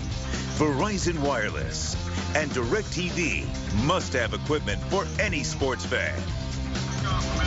The great Midwest. So good to be here in Wisconsin. It's a great rivalry with Minnesota and Wisconsin, the college football teams, the pro football teams, even their attitudes. Our up north's better than your up north. Our lakes are prettier than your lakes. Our cheese curds saltier than your cheese curds. Good return room to start for Blackman, but he's brought down to the 25-yard line. There comes the whistle. I don't know why there was no whistle early on, but it stopped at 25. Aaron Rodgers put his team on top. See what he can do with his first third-quarter drive after this. Nice early start, so the young Packer fans able to get out here. 6 o'clock local time start. Folks were tailgating since early in the morning, so it's great. They got to put cheese in their omelets. Just cheeseburgers and cheese curds to bring in the building. Just doesn't get any better than this for football. I actually bought a bottle of Cheesehead white wine the other day. Sorry. Took 2 sips and said that's enough for me. Solid first half for Rodgers, 12 of 16. Donald Lee, his tight end, tackled by half the Vikings, gain of about a half dozen. Yeah, and Aaron Rodgers, this is the touchdown in the first half. Does a real good job. The play action design to get the fullback quickly in the flat, not there. The tight end back to the bow out, not there. The pressure forced him to move. He came back, looked at number 3, was there, and then he finds Hall in the back of the end zone. Just a terrific job right there. That's a great look to see how all 11 players have to work every second of the play, and Rodgers helped keep it alive, too, in the pocket. And it all happened in about 2.2 seconds. Brian Grant is the back. A pump and throw for Donald Driver. He got Winfield to bite and says good night. Touchdown. Flag down.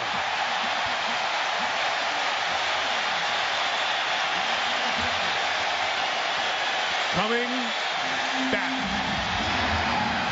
Eligible downfield. Number 75 in the offense. 5-yard penalty. Second down. Jaws, that is a killer penalty.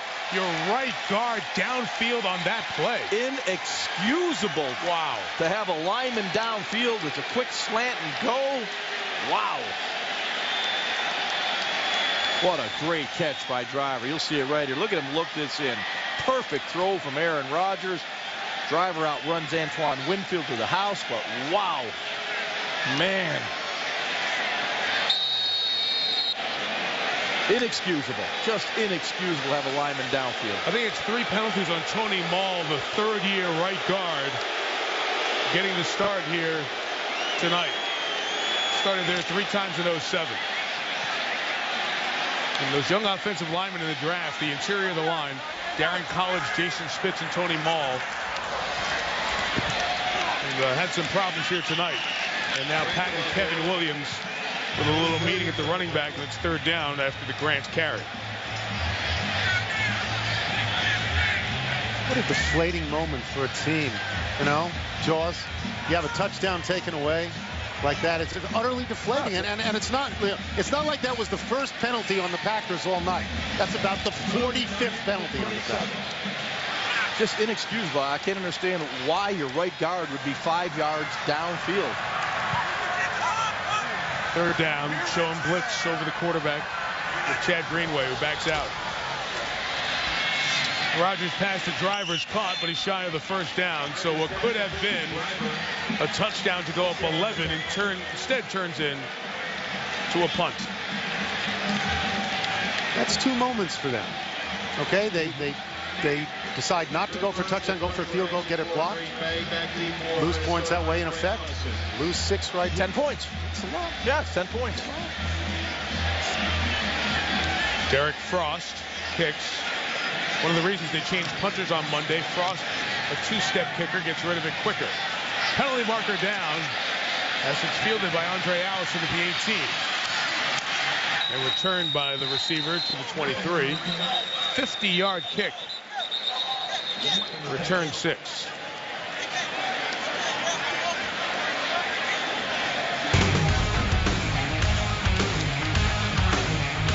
Look at that by Rodgers. Woo.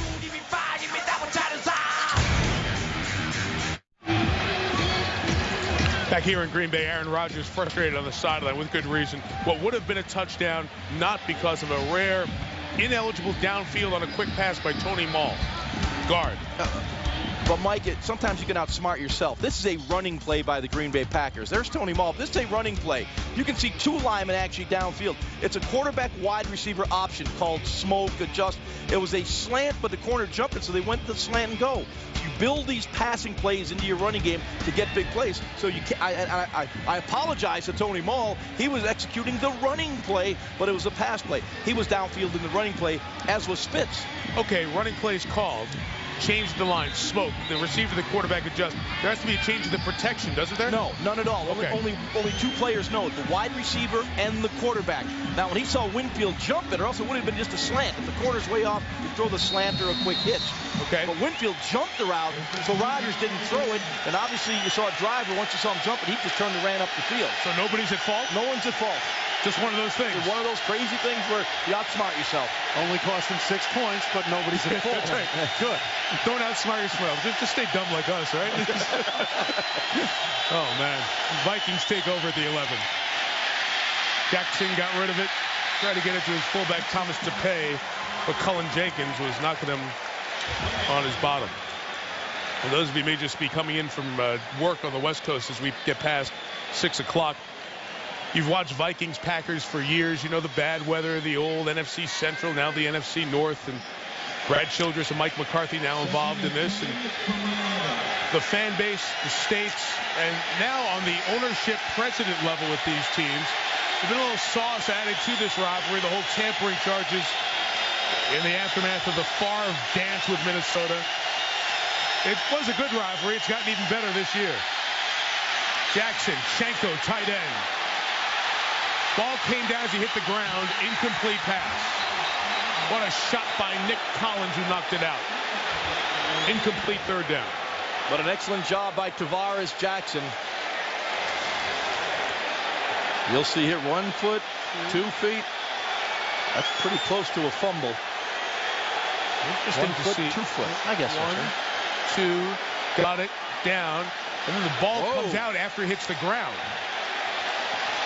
So if you said 1-2 catch, right, the ball coming down when it hit the ground, it would be a completion. That's right. It would have been Viking ball there. There's a challenge right there. Yeah. Childress. It's out there. Flags out there. Everybody sees the replay as quickly as you do, Jaws, and decides that's a legitimate catch. Ground can't cause a fumble. They keep the ball. That's the basis of the challenge. Yeah, it's something that's been discussed. We'll get into it after the break. It might not be as simple as 1-2 reception.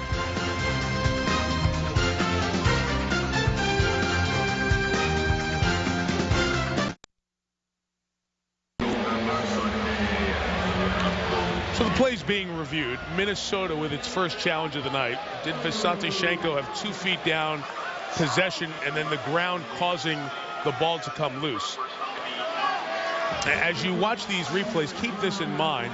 This is happening at real speed. So it's so hard to say that 1, 2, and then the immediate hit after that second foot down is completely 2 feet, and then the ball coming out. There needs to be some human element to respond to it. So via slow motion replay, super slow motion. Exactly. You know that second foot's down. So now Jeff Triplett is underneath trying to determine if that is catching Viking ball at the 36. Incomplete pass, which was the ruling on the field. Well, the whistle blew for the incomplete pass, so I don't think you'd see Green Bay come up with a fumble recovery in this situation after the ball came out. It was whistled immediately as down and incomplete. So we'll see. It's very, where we very go close, because when the second foot came down, it was simultaneous contact with a foot coming down. Normally, that would be an incomplete pass if he didn't have complete control when he went to the ground. It's very close. Well, it's simultaneous, as Mike points out, in real time, in real speed. But when you look at replay, you look at every slow motion thing you can, and that changes. That changes your look, right? Here's a real speed look just to give you a sense. Watch and listen.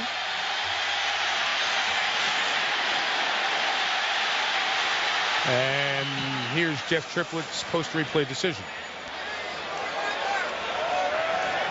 After reviewing the play, it is an incomplete pass. The receiver did not maintain possession during the process of making the catch when he went to the ground. Minnesota is charged a timeout. So Minnesota has 2 timeouts and 1 challenge remaining, and I think that would fall under the column that we were talking about, where that second foot and then the hit that forced it almost happens within Michael Phelps' 100th of a second time. That's right. That one was tight. Did he really win that race? He still hasn't won it. The other guy still touched first. He's got the medal. It's a touch pad, not a push pad. Third down, and these fans respond here in Green Bay.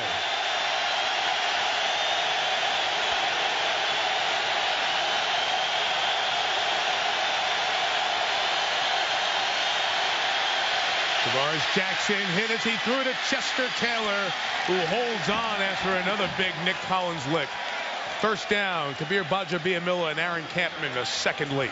A terrific job by Tavares Jackson. He held on to the ball to the last possible second to get the ball to Chester Taylor. There was pressure up the middle. He looks down the gun barrel. That's what you have to do. You'll see Campman matched against Cook. Push, push, push. Hand in the face. Double teamed. He goes down. Great job by Tavares Jackson. Hanging in the pocket and delivering. This quarter, he has completions of 24, 23, and 14.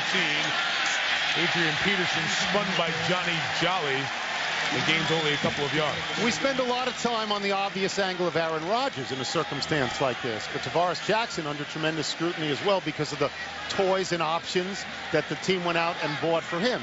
And what his coach, Brad Childress, wants to see is the same sort of maturation that Mike McCarthy wants to see with Aaron Rodgers. He said the other day of Tavares Jackson, can he understand the weight and the mantle of being a starting quarterback in the NFL? Can he feel what that's like? Can he win a game for me? Maybe tonight he drives him down the field. 2 tight ends, 1 receiver. Jackson got free long enough to throw it deep. Al Harris trying to outrace Berrien to the incompletion. Cullen Jenkins getting there, and in this second half, we've seen Green Bay put pressure on Jackson. Well, I also like the fact that Brad Childress has opened up this playbook. It's not turning around and handing it to Peterson. Not that that's not a bad idea, but you have to maintain some sort of balance in your offense. And you'll see, once again, Brady does a good job of stepping up as Cullen Jenkins is all over him, regathers, settles, and delivers the ball down the field. And this was well covered. He was throwing it away, but a good job of not taking a sack by Jackson. And that was Marcus Jackson at left tackle. I don't see Artis Hicks in there at left tackle. Hicks is the guy who started for Bryant McKinney tonight. So Kabir Bajabiamila going to take a shot at it off the right end here.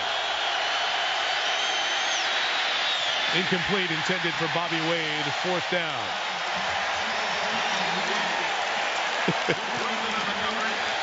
Well, Marcus Johnson, a good job of handling Kabir Bajabiamila on there, but the wide receivers just couldn't shake loose.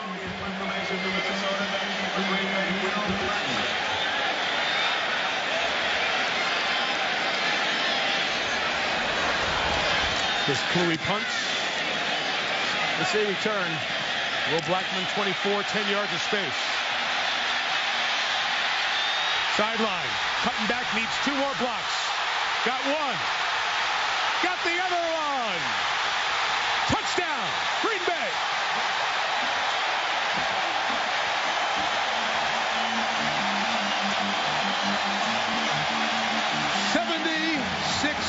Yards.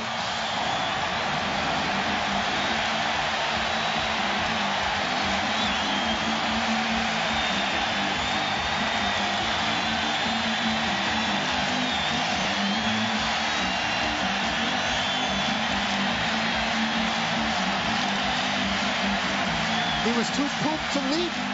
He couldn't make the leap. He just stood there and looked. He said, I can't get up and over.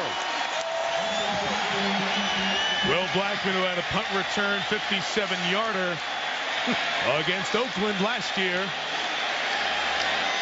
with his 2nd career touchdown return.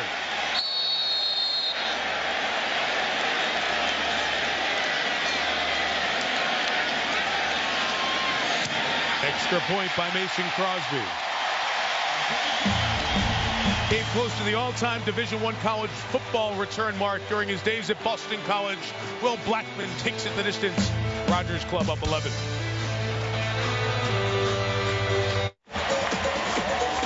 A record Lambeau crowd of 71,004 for a regular season game. On their feet through the timeout as the Packers get a special teams touchdown to take a 17-6 lead. Will Blackman, 4th-round pick 2 years ago out of Boston College, brings it back. Now he's got to go cover a kick. I just gave you 75 good yards. Andre Allison. Brought down past the 20 to the 23. Jaws, how did it happen? Yeah, Will Blackman does a terrific job. You'll see him right there. Now it's a line drive kick, and that's what really started. Once you get going north and south as a return man, it's tough for defenders to circle the wagons. And I love the fact that he was able to stay in bounds. Just a great job maintaining his balance. Beautiful right here. You think right now he get out of bounds? Boy, he sticks that foot in the ground, cuts back to the inside. Excellent block right there. Now here's the cutback lane like he has eyes in the back of his head. Then he gets a little help right there on some blocking and takes it to the house. Excellent job by Will Blackman. Corey Hall, Desmond Bishop, Jared Bush, a bunch of backups on the 2 deep did the job for that touchdown. So now it's an 11-point deficit. And Thomas DePay was the fullback with Philadelphia, a native of St. Paul, comes back to the state and makes that catch. You're talking about the rivalry before. I want to talk about that in terms of, I think you mentioned the sauce put on because of Brett Favre and the notion that there was tampering by the Vikings to try to get him, and then the Packers saying to the Jets, if you trade him at all, you lose your firstborn for 53 years or something like that. Peterson, no game. This particular game, the Vikings have lost 4 in a row to the Packers. The last time they were here, they were shut out 34-0. They spent the offseason late offseason looking at the fact that perhaps Ziggy Wilf looked at Favre is not with the Packers anymore. We assume they're weakened. We have gone out and spent money on a pass rusher in Jared Allen and a wide receiver in Bernard Berrien. If we go there in opening game and beat them, That's enormous for our season. Then we are actual contenders. We put the Packers behind us, and they are gassing right now. 3rd and 3. Jackson, a first down throw to Sidney Rice, out of bounds at the 36-yard line. Second-round pick a year ago out of South Carolina, makes his first catch of the night. One of the things you do as an owner by spending money is sort of you announce yourself as a major player in the league. And you look at Ziggy Wilk in the last couple of years with all these big contracts, and you say he's a guy who says, I'm here to play right now, like Jerry Jones, like somebody like that. Well, so this game, you know, if you lose this one, right, you're taking 2 steps back. Yeah, but you don't want to put all your eggs in one basket either. Right? You know, there's a lot of games we played, although, you know, we know this is an important game for them. We spent, you know, a day with those guys. We know how they feel about tonight's matchup. They felt it's important. And it becomes harder for the way the Vikings are constituted. If you're down 11 points basically going into the 4th quarter and you don't have a passing game, your whole game is running, it becomes more difficult to win a game like that. And I think now we're going to find out about their passing game. They are down 11 points, a hostile environment here at Lambeau Field. This is where quarterbacks have to grow up. We'll see what Tavares Jackson has. Adrian Peterson, just 17 rushing yards on 7 carries in this half. 2nd and 8. Aaron Campman did a terrific job staying with the play and tracking down Jackson. Gain of a couple of 3rd down coming up. Initially, the protection was very good, but Campman is relentless. He'll just keep working and working and working. There, he's blocked well by Ryan Cook, but keeps working. That's a sack on the coverage, not on the offensive line. Campman told us the other day, and this is a direct quote, we feel we match up very well with them, and we feel they know it too.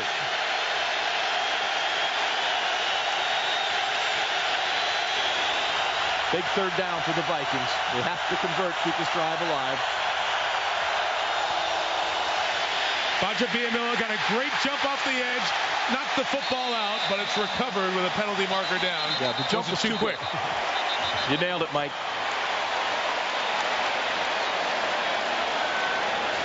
He's salivating seeing Marcus Johnson over there. Yeah, good. Offside defense, number 94. 5-yard penalty, first down.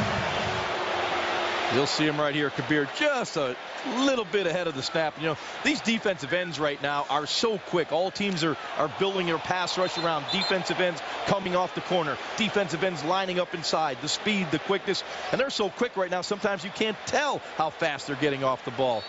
Kabir comes from behind. Boy, got that shoulder right in the square of Jackson's back. You can see his head snap back on that one. It's the 9th penalty on Green Bay tonight. First down play action. Almost a Brady Papinga interception. There was miscommunication there with Jackson and his receivers. No, there was no miscommunication, Mike. He shouldn't have thrown the football, quite simply. You know, it was a go route in the middle of the field and a dig coming back in. The Packers had it perfectly defensed. He tried to force that football in. You'll see it right here. The play action, watch the linebacker expand. There's nowhere to throw the football. Perfectly covered by the Green Bay Packers. Papinga should have made the pick. That's one. You got to see the lane and check it down.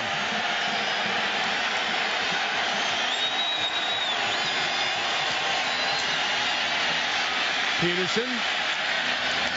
It's across midfield into the 49-yard line. We'll have 3rd and about 6 here as we get to the 2-minute mark, 3rd quarter. You know what I find kind of interesting? You have, you know, one of the great open field runners in the game, Adrian Peterson. Use him on some pass routes. Use him on some screens. Get him the ball in space. You know, right now this is not a very creative offense.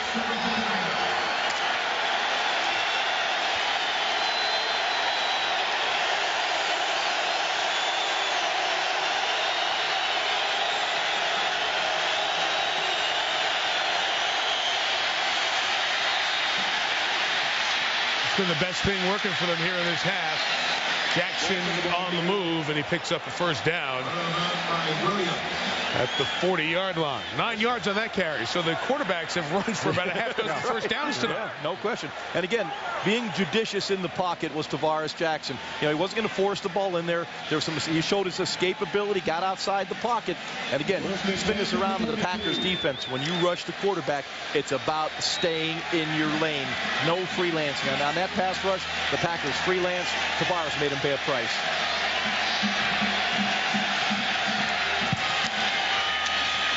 Chester Taylor now in the game. Got away from Nick Collins. Didn't get much more after that. Still a good first down gain. Well, second down as we get toward a minute and a half here in the third. Again, the Vikings being patient with their offense right now. There's no need to panic. It's only an 11-point game. You need to get down there and, you know, get a score on the board, make it a one-score game. That's the approach right now. Second and 6 for the 38. Is there a chart that says when it is time to panic? Oh, yeah. And you'll know.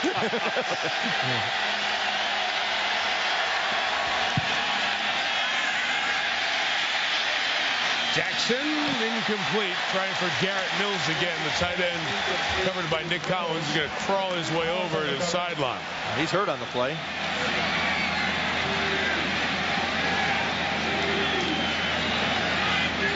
That's going to bring Aaron Rouse in at safety.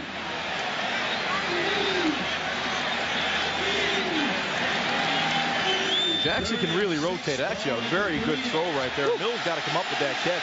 You've got to help your quarterback. Mills, a fourth-round pick of the Patriots, waived by New England a couple of seasons here with the Vikings. A run on third down, and oh, the second effort could pick up the first down. Peterson kept moving, so on third down, a likely passing down, 3rd and 6. Good wrinkle there is going to get them the first down. Excellent play call right there, and what an effort by Adrian Peterson. He just pushed the pile to pick up the first down. He almost willed that first down. What an impressive young man. Tony's hand still hurts from the handshake yesterday. He crushes your hand, yeah. You can see the power, the leg drive, the pad level down. He knows where he has to get. He knows where that first down line is. See, he doesn't see that yellow line that we see on TV. He has to kind of have the instinct to peek out of his eye and see that big old orange stripe on the sideline. What a run by Peterson, who takes it right to 100 yards to get that first down. Well, the clock's going to restart here, guys. And once we get inside of 46 seconds, Viking fans, do you remember Seatric Faison? Yes. He's the last Viking to score an offensive touchdown in Lambeau Field. 12 quarters ago. 46-second mark, 3rd quarter, 2005. What's that name again? Seatric Faison. What's the old song? It's been a long time. Taylor comes in to give Peterson a break, and they are getting 4.5 here on these first down runs. Now, that quarter statistically dominated by the Vikings. They had the ball most of the quarter. They had most of the yards. They got none of the points. No, they got 3 of the points. Yes, they did. And I got some more bad news for the Viking fans. Yeah. Minnesota's lost each of their last 37 regular season games in which they trailed going into the 4th quarter. So you're saying it doesn't look good, huh? Well, I'm just giving you the stats. They get a play in here at the end of the 3rd, and it's Jackson running again and trying to get himself down, but take the shot from Charles Woodson, a yard shy of the first down. And 3rd and 1 will start the 4th quarter with the Raiders and Broncos to follow on opening Monday night, 08.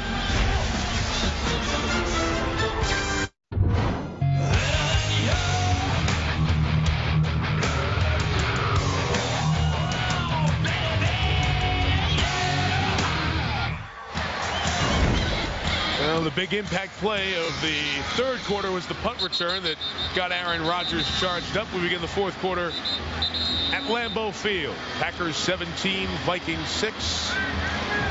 8 first downs to none in that quarter for Minnesota. Here's what Jaws was talking about. 37 straight road games. Trailing after 3, Vikings lose.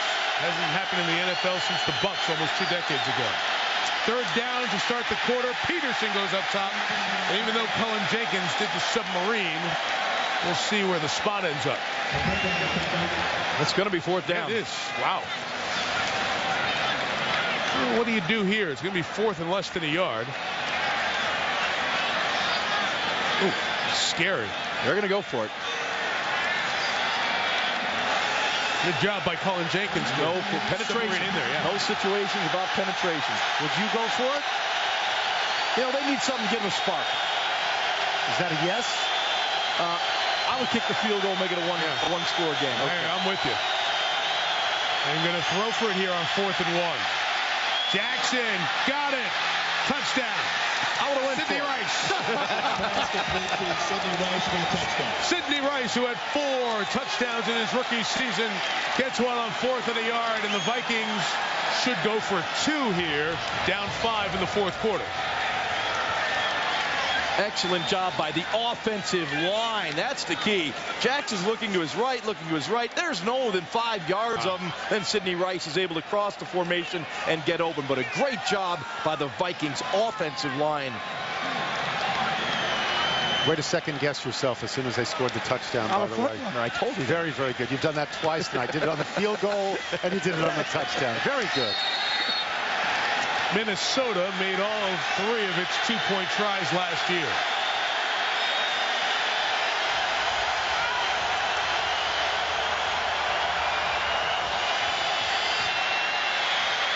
Waiting for Rice.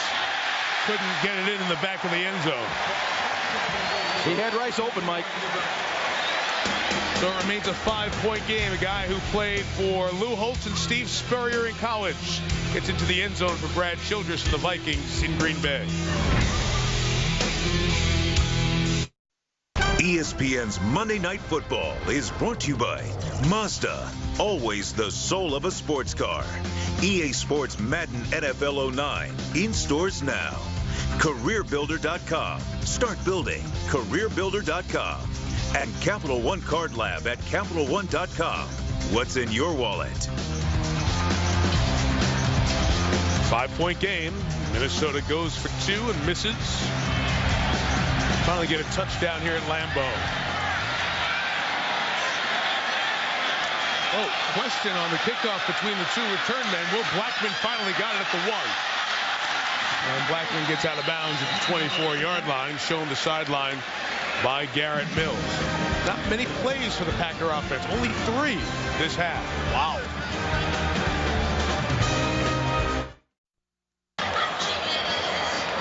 The Green Bay Packer offense reacquainting themselves with the field. They've only run 3 plays here in this second half. Rodgers could have shaved in that interim, and nobody would have known. If you're just joining us, Aaron Rodgers, 14 of 18, 150 yards and 1 touchdown. Here's to Corey Hall, the fullback. Play action pass to the tight end, Troy Humphrey. To the 32, gain of about 7. Sports Center right now. Here's John Anderson. Thank you, Mike. Tiger Woods, now Tom Brady. How many more season-ending knee injuries can the American sporting public take? Brady headed for surgery. His 08 officially done. Pat still won't say exactly what the injury is. And Roger Federer drops Andy Murray in straight sets for his 5th consecutive U.S. Open championship. First slam this year, 13th of his career, 1 off Pete Sampras' record. Full Sports Center, 11 Eastern, ESPN 2.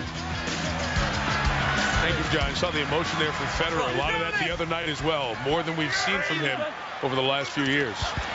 Grant, the running back. Ryan off the left side, bouncing off Chad Greenway. And the first down of the half for Green Bay. Tennis players, when they win, I know it's a football game, but when tennis players win, why do they always lay down in the middle of the court on their backs? They do this every single time they win. Federer has made a career out of laying down on his back in the middle of grass courts and hard courts, not clay courts. Nadal lays down on the clay court, but that's what they do. It's weird. Over at the 36-yard line with Grant as the back. He comes to the right. Snuffed out, shut out by Chad Greenway. Was the 17th overall pick in the draft out of Iowa a couple of years ago. Injured his knee, covering a kick First quarter, first preseason game, rookie year. Back last year, playing well this year.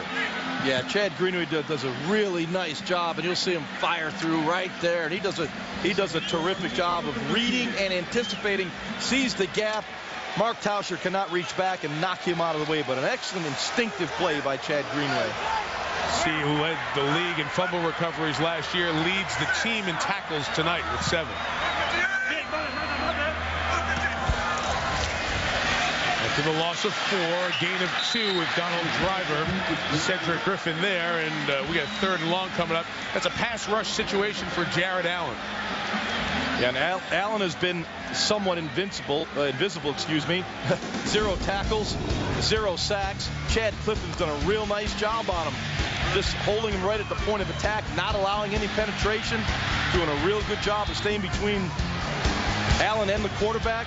Aaron, boy, just a really good job right there. Chad Clifton did a good job against him last year when Allen was with the Chiefs, and so far so good tonight. No tackles, no sacks, 1 pass deflection.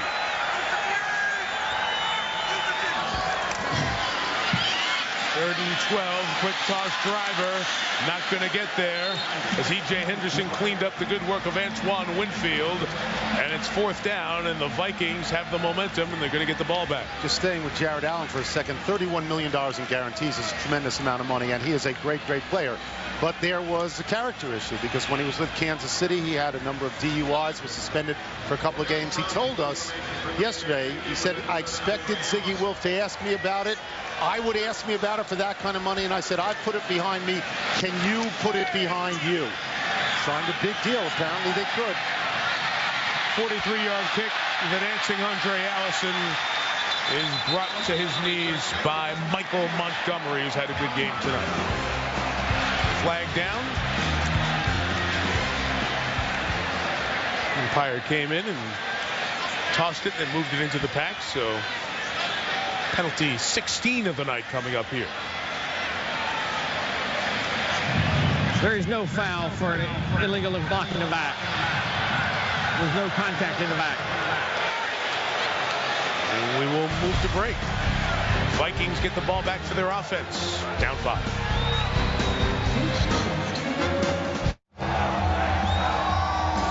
Stuart Scott with the Sports Center right now. Our Monday Night Football doubleheader continues after Packers and Vikings. Jay Cutler and the Broncos in an old-school AFC rivalry against Jamarcus Russell and the Raiders. Plus the debut of Darren McFadden. It's all going down next on ESPN. Mike Tirico, sending it back up to you guys in the booth. It's Stu. Jaws, you've watched some preseason tape of Russell. What'd you see? I like him. I mean, you can see all the throws. I love them coming out of LSU. Again, he's got to get on the field, take those practice traits and all that learning of the offseason and perform now.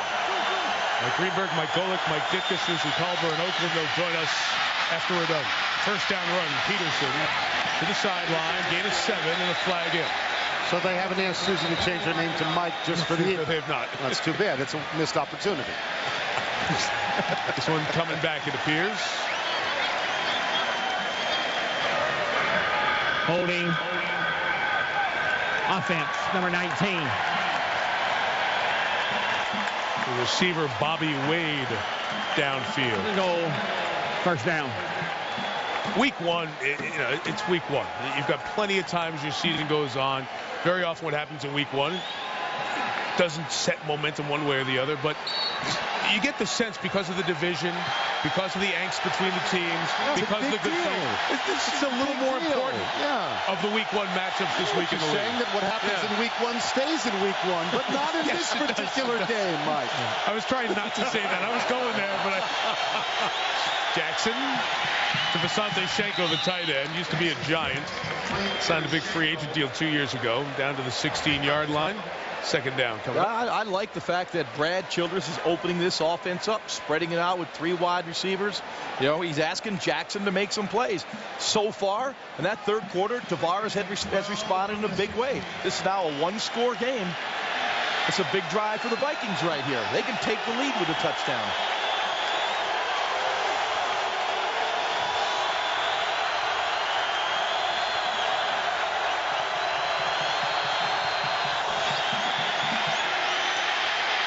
Good pickup of Bajabiamila. Peterson as a receiver. It's a yard and a half shy of the first down. A.J. Hawk, who's been very active tonight, made the tackle. And after the play, continuation of activity with Al Harris and Bobby Wade. No flag, third down. Peterson caught 19 balls last year, and this is something he's really put some emphasis on in the offseason. And I like the fact that Jackson used him right here. The defense expands in that zone. There's nothing wrong with taking this little check down. You get Adrian Peterson the ball in space, he can make people miss. And a good open field tackle by A.J. Hawk on Peterson. Hawk had a bruised chest muscle, hadn't practiced for a couple of weeks. 9 tackles. Leading tackler tonight. Timeout taken.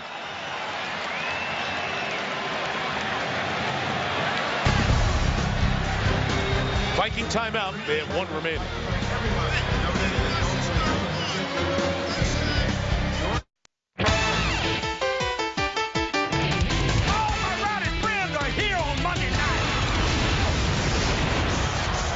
It's an extended house party with Hank tonight. I wouldn't let any of those people into my house, though. Yes, you no. would. But during that second called Vikings timeout, a very light rain began to fall as the temperature cools down near 50.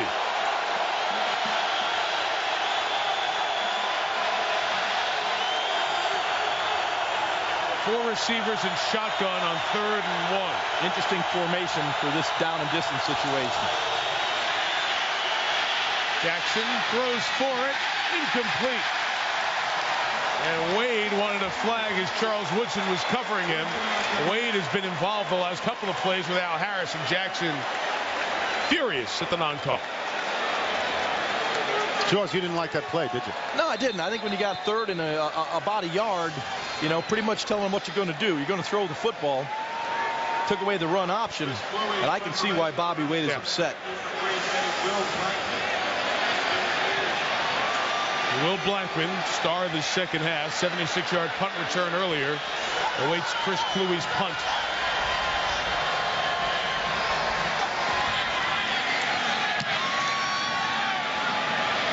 Much better kick.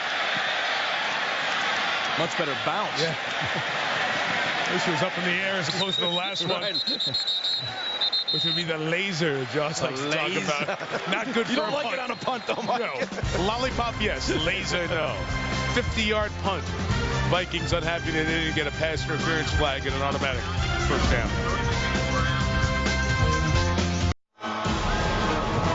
Big game of the early college football season. Prime time, Saturday Night Football on ABC. Number 1 USC and number 5 Ohio State. The Buckeye and Trojan alums have been barking about that all summer long, including our buddy Carson Palmer had something to say about living in Ohio and being a Trojan. We'll see that Saturday night. Brett Musburger, Kirk Herbstreit have it for you, 8 Eastern over on ABC. Minnesota has 1 timeout left. Keep that in the back of your mind with 8.5 to go in the 4th.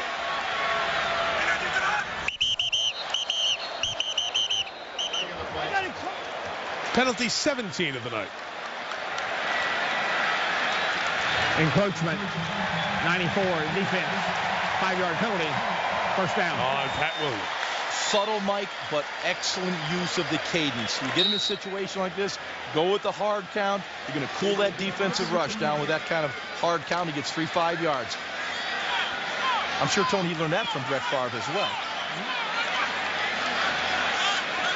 We're approaching the over-under limit I set for the half. That was on me, not Tony. Is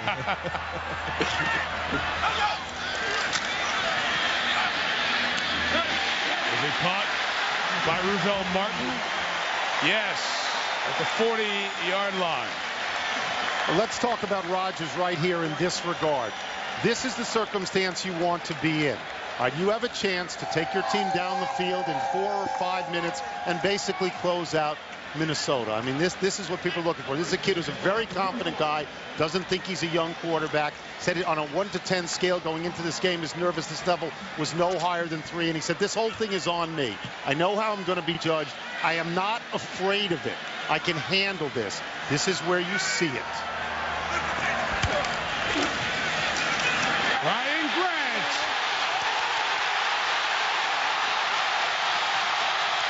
Beautiful cut Ryan Grant to the 2. 57 yards. So I was very close. I said if he took him on a drive that lasted 4 or 5 minutes, and it lasted 4 or 5 seconds. But what Aaron Rodgers has done is manage the game well. The only thing you look for a guy in his first start, don't make dumb, bonehead mistakes, throw picks. He has managed the game very well. He's utilized the weapons. The smart thing was to hand it to Grant. At that time it was. First and goal. Brandon Jackson comes in and gets snowed under by Kevin Williams. Another marker down. I believe too many men on the field. Just counting, Dub. You got it. An important spot here for Minnesota. If you can hold them to a field goal, it's still a one-score game. Correct. With one timeout left. Defense, 12 men on the field. Half the distance to the goal. Still first down. The Ryan Grant run of 57 yards gets him to 92, and it's the third longest run of his career. Boy, excellent move by Ryan Grant right there. That's what you love to see in a running back, not taking the easy way out to the sideline, the 10-yard line. He picks up an additional 7 yards right there and gets his team in excellent position to score. Again, traded from the Giants. He made $370,000 last year. Parlayed a near 1,000-yard season to 4 years, $18 million. Big contract. Rodgers keeping.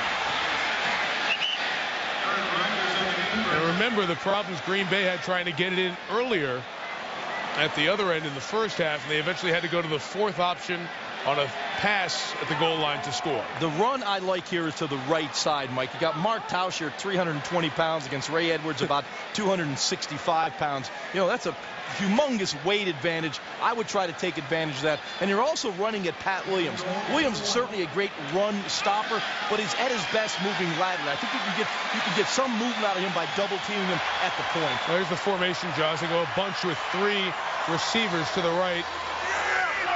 Jackson is the running back. And Rodgers sneaking in for the touchdown. He's got those bodies out of there. Got a Lambeau leap in you, Aaron? Go take it.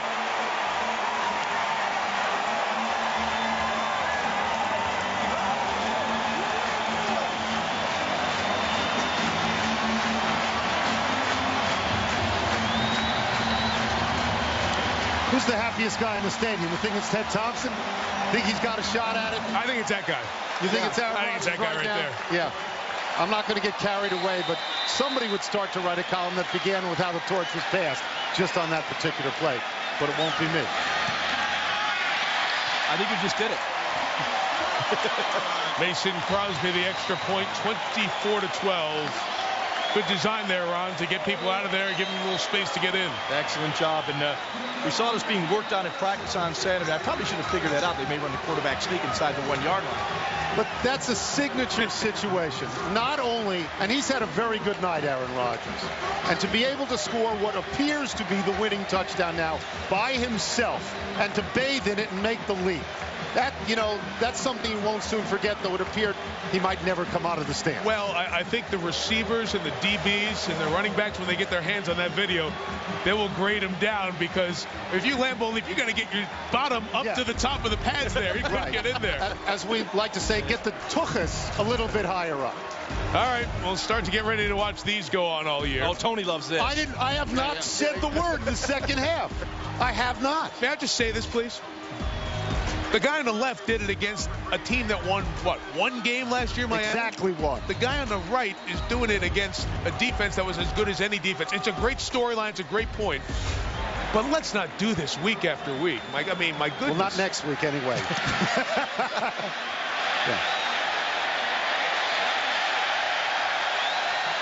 I know you don't want to do it week after week, but in Green Bay, it's play after play.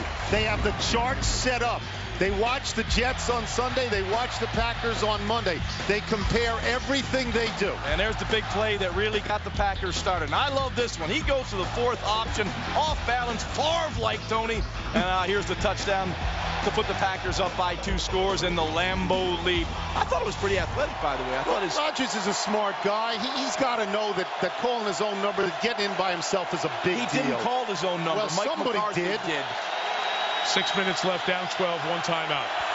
Probably a lot of no huddle here. They blitz Jackson to start, and the pass is incomplete. The pressure came from one of the defensive stars tonight for Green Bay, A.J. Hawk. And Jackson took a really shot as A.J. Hawk comes in clean. And tell you what, this is when you earn your money as a quarterback. Here comes a blitz right off the middle. Big B and Hawk coming right at Tavares Jackson, unblocked. And wow, that'll give you a sternum problem right there. So you want to play quarterback, huh, folks? Defenseless, taking shots like that.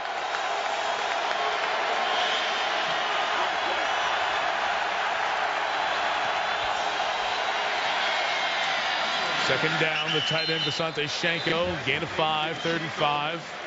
The Vikings will stay out of the huddle here.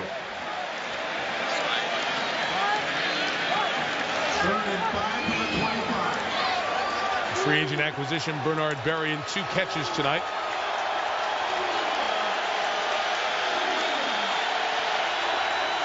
Jackson's 11 of 26 passing.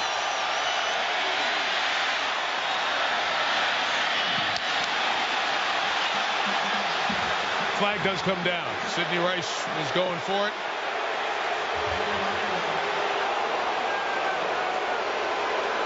And he was bumped on the way down the sideline. Jackson taking a shot. I like that.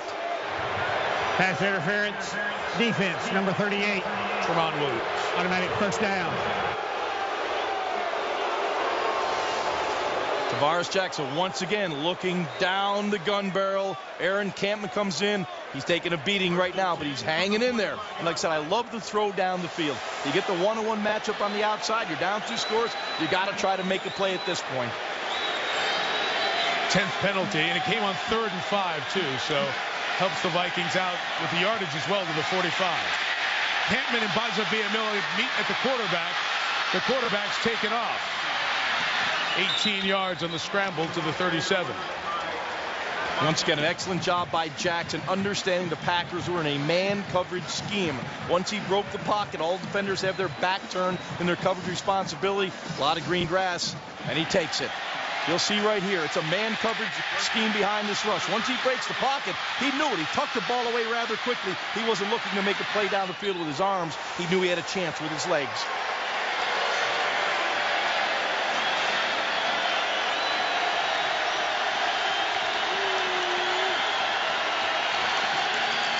Five receiving options. They hit the ground, incomplete. Bobby Wade shadowed by Charles Woodson all the way across. 4-time Pro Bowler, 3rd year now in Green Bay. And as we get up near 10 o'clock on the East Coast, not too far away from Game 2 of our season-opening Monday Night Football doubleheader. It'll come your way from Oakland. Mike Golick, Mike Greenberg, Mike Ditka standing by for the Raiders and the Broncos. Here the Packers lead 24-12.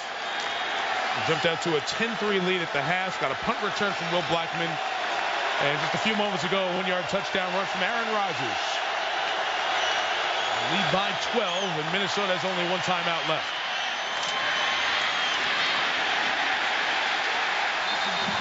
Good pursuit by Mike Montgomery. A.J. Hawk and Jason Hunter. Peterson down as we get to 3rd down. Guys, Brad Childress may go 0 for 5 here 5 in this border rivalry. Yeah. Wait, there's 4 minutes left. I know it's running. Need to make a play. Okay. Here's the blitz. Jackson's pass was scooped up by Shanko. It's called a reception. And going to get 4th down and about 1 yard here.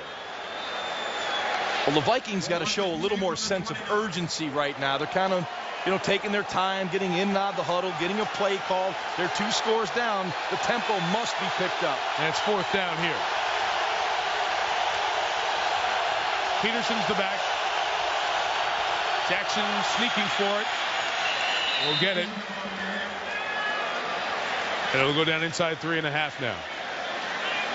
Again, they're huddling up. They're taking their time. They look a bit disorganized right now. You now have this communication from the play caller to the quarterback. It's pretty easy to get them organized.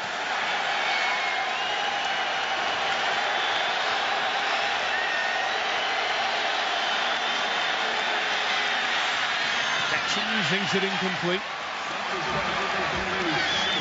Be remiss, guys, just a second, and everyone on all the broadcasts, all of our brethren at the networks have mentioned it, and we should as well. The GU 63 patch and all the players in memory of Gene Upshaw, the Hall of Fame guard, and the executive director of the NFL Players Union, and also on midfield. Those patches will stay all year. The decal on the jerseys and that logo the opening week, this kickoff weekend, every place in the NFL.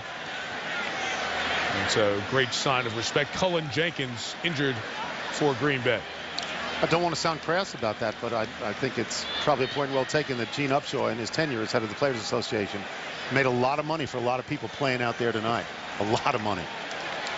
No question. About 10 times they made when Gene took over as the executive director of the Players Association.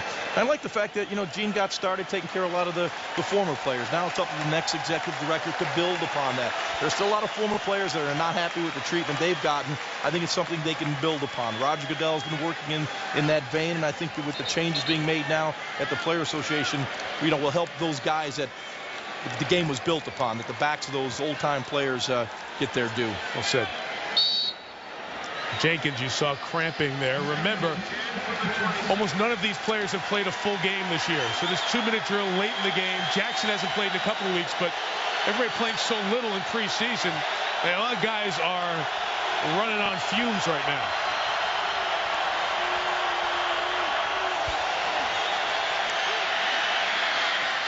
Jackson to Mills. Garrett Mills, the tight end out of Tulsa, who had 201 receptions in college, a record at Tulsa. Got 17 first down yards there. Out of bounds, too. Stop the clock.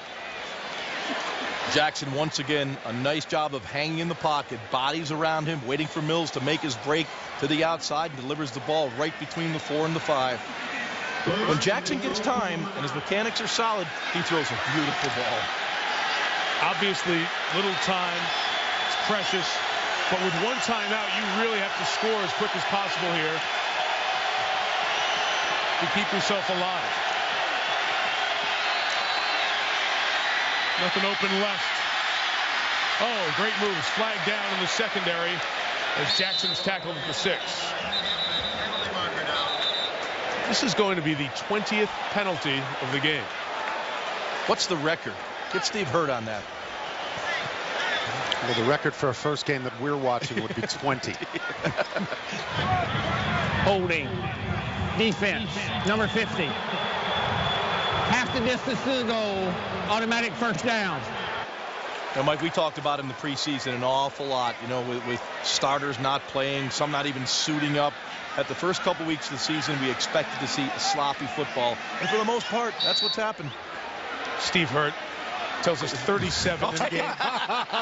Browns Bears 1951. I knew when I mentioned his name, he'd be all over. Just ask and you'll receive. Steve, the Elias Sports Bureau handles so much of our info during the season. First and goal from the 3. 37. Inside handoff to Peterson. There's his rushing touchdown. Oh, look at the official getting involved there as Nick Barnett was going right through. The official trying to be a peacemaker there. We again remind you, border rivalry. The players know all too well the lack of love either side. 24-18, and you kick the extra point in this situation. It gets a little dicey now, though, Mike. Do you go with the onside kick? Yes. As you've mentioned, the Vikings only have 1 timeout. They've squandered a couple timeouts. If you have all 3, you can kick it deep and play defense. Right now, Brad Childress has a tough decision to make. No flags coming from this extra stuff. Longwell, 24-19. And a flag down at the back end of this play, and that's interesting. This could be tacked onto a kickoff. It could affect field position. No question. Here. Yep. I know you're not happy with what's going on the field, but this could be a bonehead play if it's not offsetting penalties. Personal foul. Leverage. Defensive player put his hand on a lineman and accelerated up into the air. A 15-yard penalty be assessed on the extended kickoff. Now I think you're onside kick. Now onside kick, yeah. Leverage to get you on a defensive guy. You use him to be almost a human trampoline, catapult you a little bit higher to try to block the kick. It's an odd word when the guy says penalty leverage. Start. That's all. Yeah, I mean, it's 24-19. Make it or miss it. It's not going to change what happens here in the last few moments of the game. So it's never a good time to get a flag like that. But so now he kicked from the 45-yard line. Remember, Longwell had a surprise onside kick last year that worked.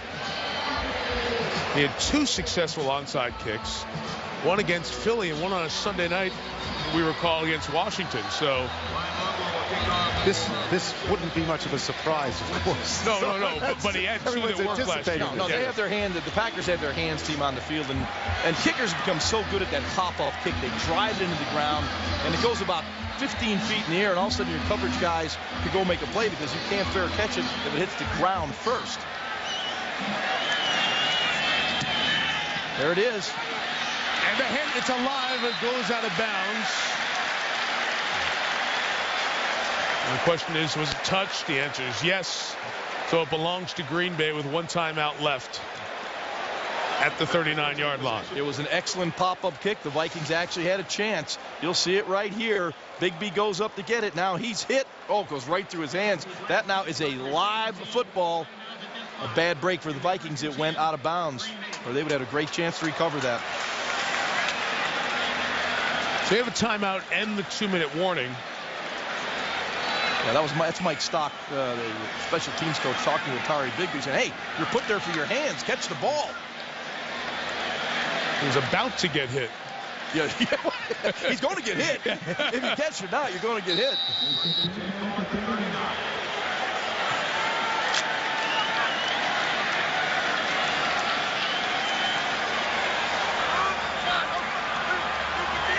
John Kuhn, the fullback, leads the way. It's Brandon Jackson running.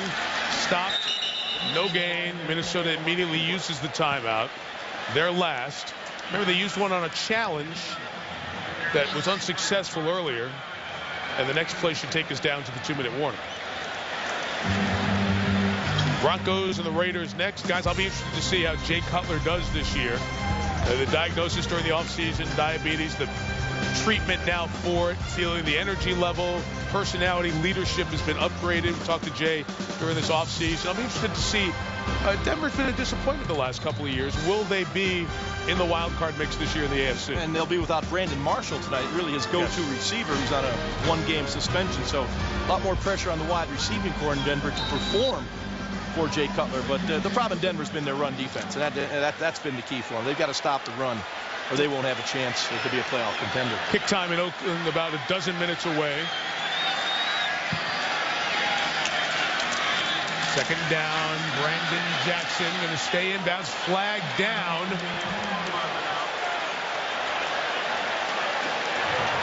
Holding, number 65 of the offense. 10-yard penalty, second down. The Vikings will get the ball back here. They're going to get the ball back with probably about 1:10 to go. The 2-minute warning will stop the clock. Well, and they'll probably decline that penalty. Yeah, they decline the penalty, absolutely. Yeah.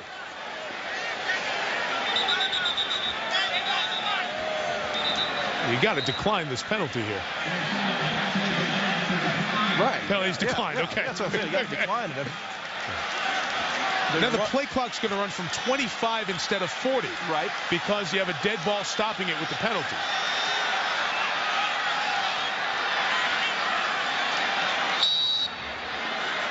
And we have third down. The question, the Vikings are saying, we stopped him back there. Not here. It's 3rd and 11 coming up.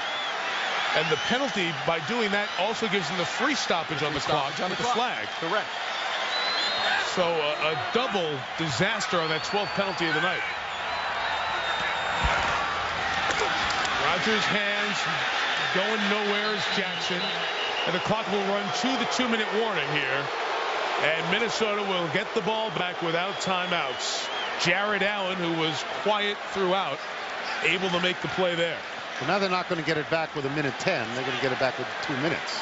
And that, well, because the penalty, right? Yeah, a lot of them really a free timeout. It probably saved 45 seconds. Sure, I think. It's a lot. You know, yeah, especially without a timeout. Minnesota very much alive. Tavares Jackson will have the game in his hands. We'll see where they get the ball after the punt.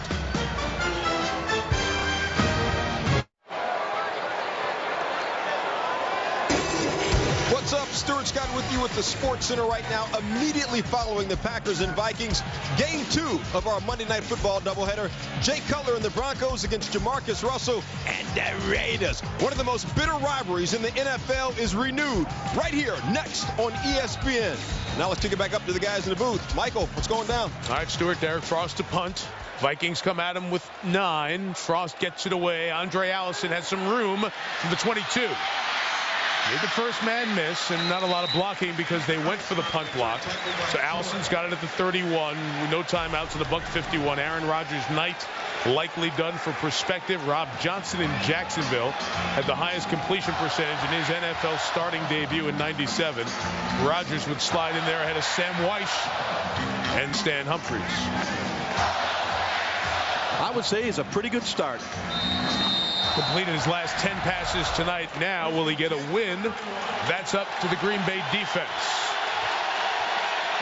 Vikings have lost their last 4 to the Packers. Adrian Peterson's in the game. He's at the top of the screen as a receiver. Jackson complete, staying in bounds. Clock moves. Catch by Berrien. Tackle Tremont Williams. I like the fact that the Packers are still staying with their man coverage schemes. They're not going to give Tavares Jackson an easy completion. Does anybody call 2 plays in the huddle anymore? A lot of time. Peterson. Is that a horse collar? No Chester Taylor, I beg your pardon. Chester Taylor brought down by Nick Barnett. The 45, buck 10 left. And the clock is killed after the first down was achieved. Taylor out, Peterson in. You're a little bit limited now in what you can do play calling wise. You'd like to work to the sidelines. You'd like to work the deep crossing pattern so they can run after they catch and get out of bounds. So with no timeouts, you can't work the entire football field. Your 3 receivers are Bobby Wade, Sidney Rice, the free agency acquisition Bernard Berrien. Peterson's next to his quarterback. Schenko, the tight ends, the slot at the top. Intercepted, throw to Atari Bigby, who should just go down. This return doesn't matter. Nothing good can happen here, Bigby. Game over. Packers win. How do you really feel, Mike? You're right. Get down. Hectoring from the booth and lecturing. Nothing good can happen here, Bigby. Well, he's right. I love that. The game's first turnover is the last significant play of the night.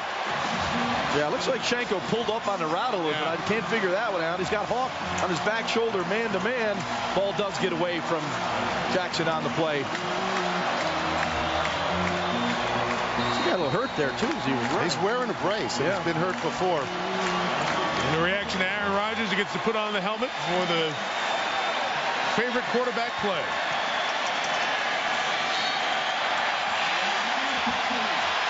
Mike There's a happy guy. Sure will. Sure is. I mean, he was the guy who said the train is pulled out of the station. He's happy tonight. Ted Thompson's happy tonight. Aaron Rodgers happy tonight. And about 80,000 people here are very happy tonight. And it'll be a year or 2 before we really know if it was the right decision or not. Everyone wants instantaneous evaluation. But you know what? Give it some time. We get the Packers twice more on Monday night, so you haven't heard the last of me, pal. It's all about our schedule. Is that what you're saying? You're going to see Minnesota and New Orleans at the end of a brutal run. They play Indianapolis at home, Carolina at home, at Tennessee, and then at New Orleans. But Aaron Rodgers, big night, goes across Lake Michigan to play Detroit next week, a winner in his first National Football League start. 24-19. Green Bay gets it. A Bay Area kid gets a win 1 in Green Bay. And before we go out to the Bay for the Oakland-Denver game, Michelle Tafoya working in there for a word with the Packers quarterback. Go ahead, Michelle. All right, Mike, thanks very much. Aaron hugging some opponents, and You know what, Aaron? It was just one game, but let's be honest, this was a big one. What does it feel like to have this win under your belt? It feels great. You know, a lot of people, I think, were down this week and kind of forgot about the Green Bay Packers and the season we had last year. And I think some of the guys in the locker room took that personal. And, you know, we played pretty well tonight. You know, had a big special teams play and got the job done. It feels great. What was it like for you to score that first rushing touchdown of your career and then make your first Lambeau leap? What was going through your mind? I've been dreaming about that for 4 years, so it felt great. Big play for us in the game. Ryan had a great run to put us down there, and Coach trusted me enough to give me the ball, and we got the job done. The defense held on. Aaron, congratulations. Thank you. Michelle, thank you. The Packers 1-0, tied with the Chicago Bears atop the NFC North. The Vikings and Lions 0-1 in the division. With Tony Kornheiser, Ron Jaworski, Michelle Tafoya, the great women and men of our Monday Night Football crew, Mike Tirico saying good night. Hey, don't forget, next Monday night we have Dallas and Philadelphia. Oh, bring it on, Dallas. baby. There's more Monday Night Football, though, coming up next. Mike Greenberg, Mike Golick, Mike Ditka, Susie Culver in Oakland. The Broncos and Raiders. Good night from Green Bay, where Aaron Rodgers is the quarterback with a winning record in town. Mike Greenberg, your turn.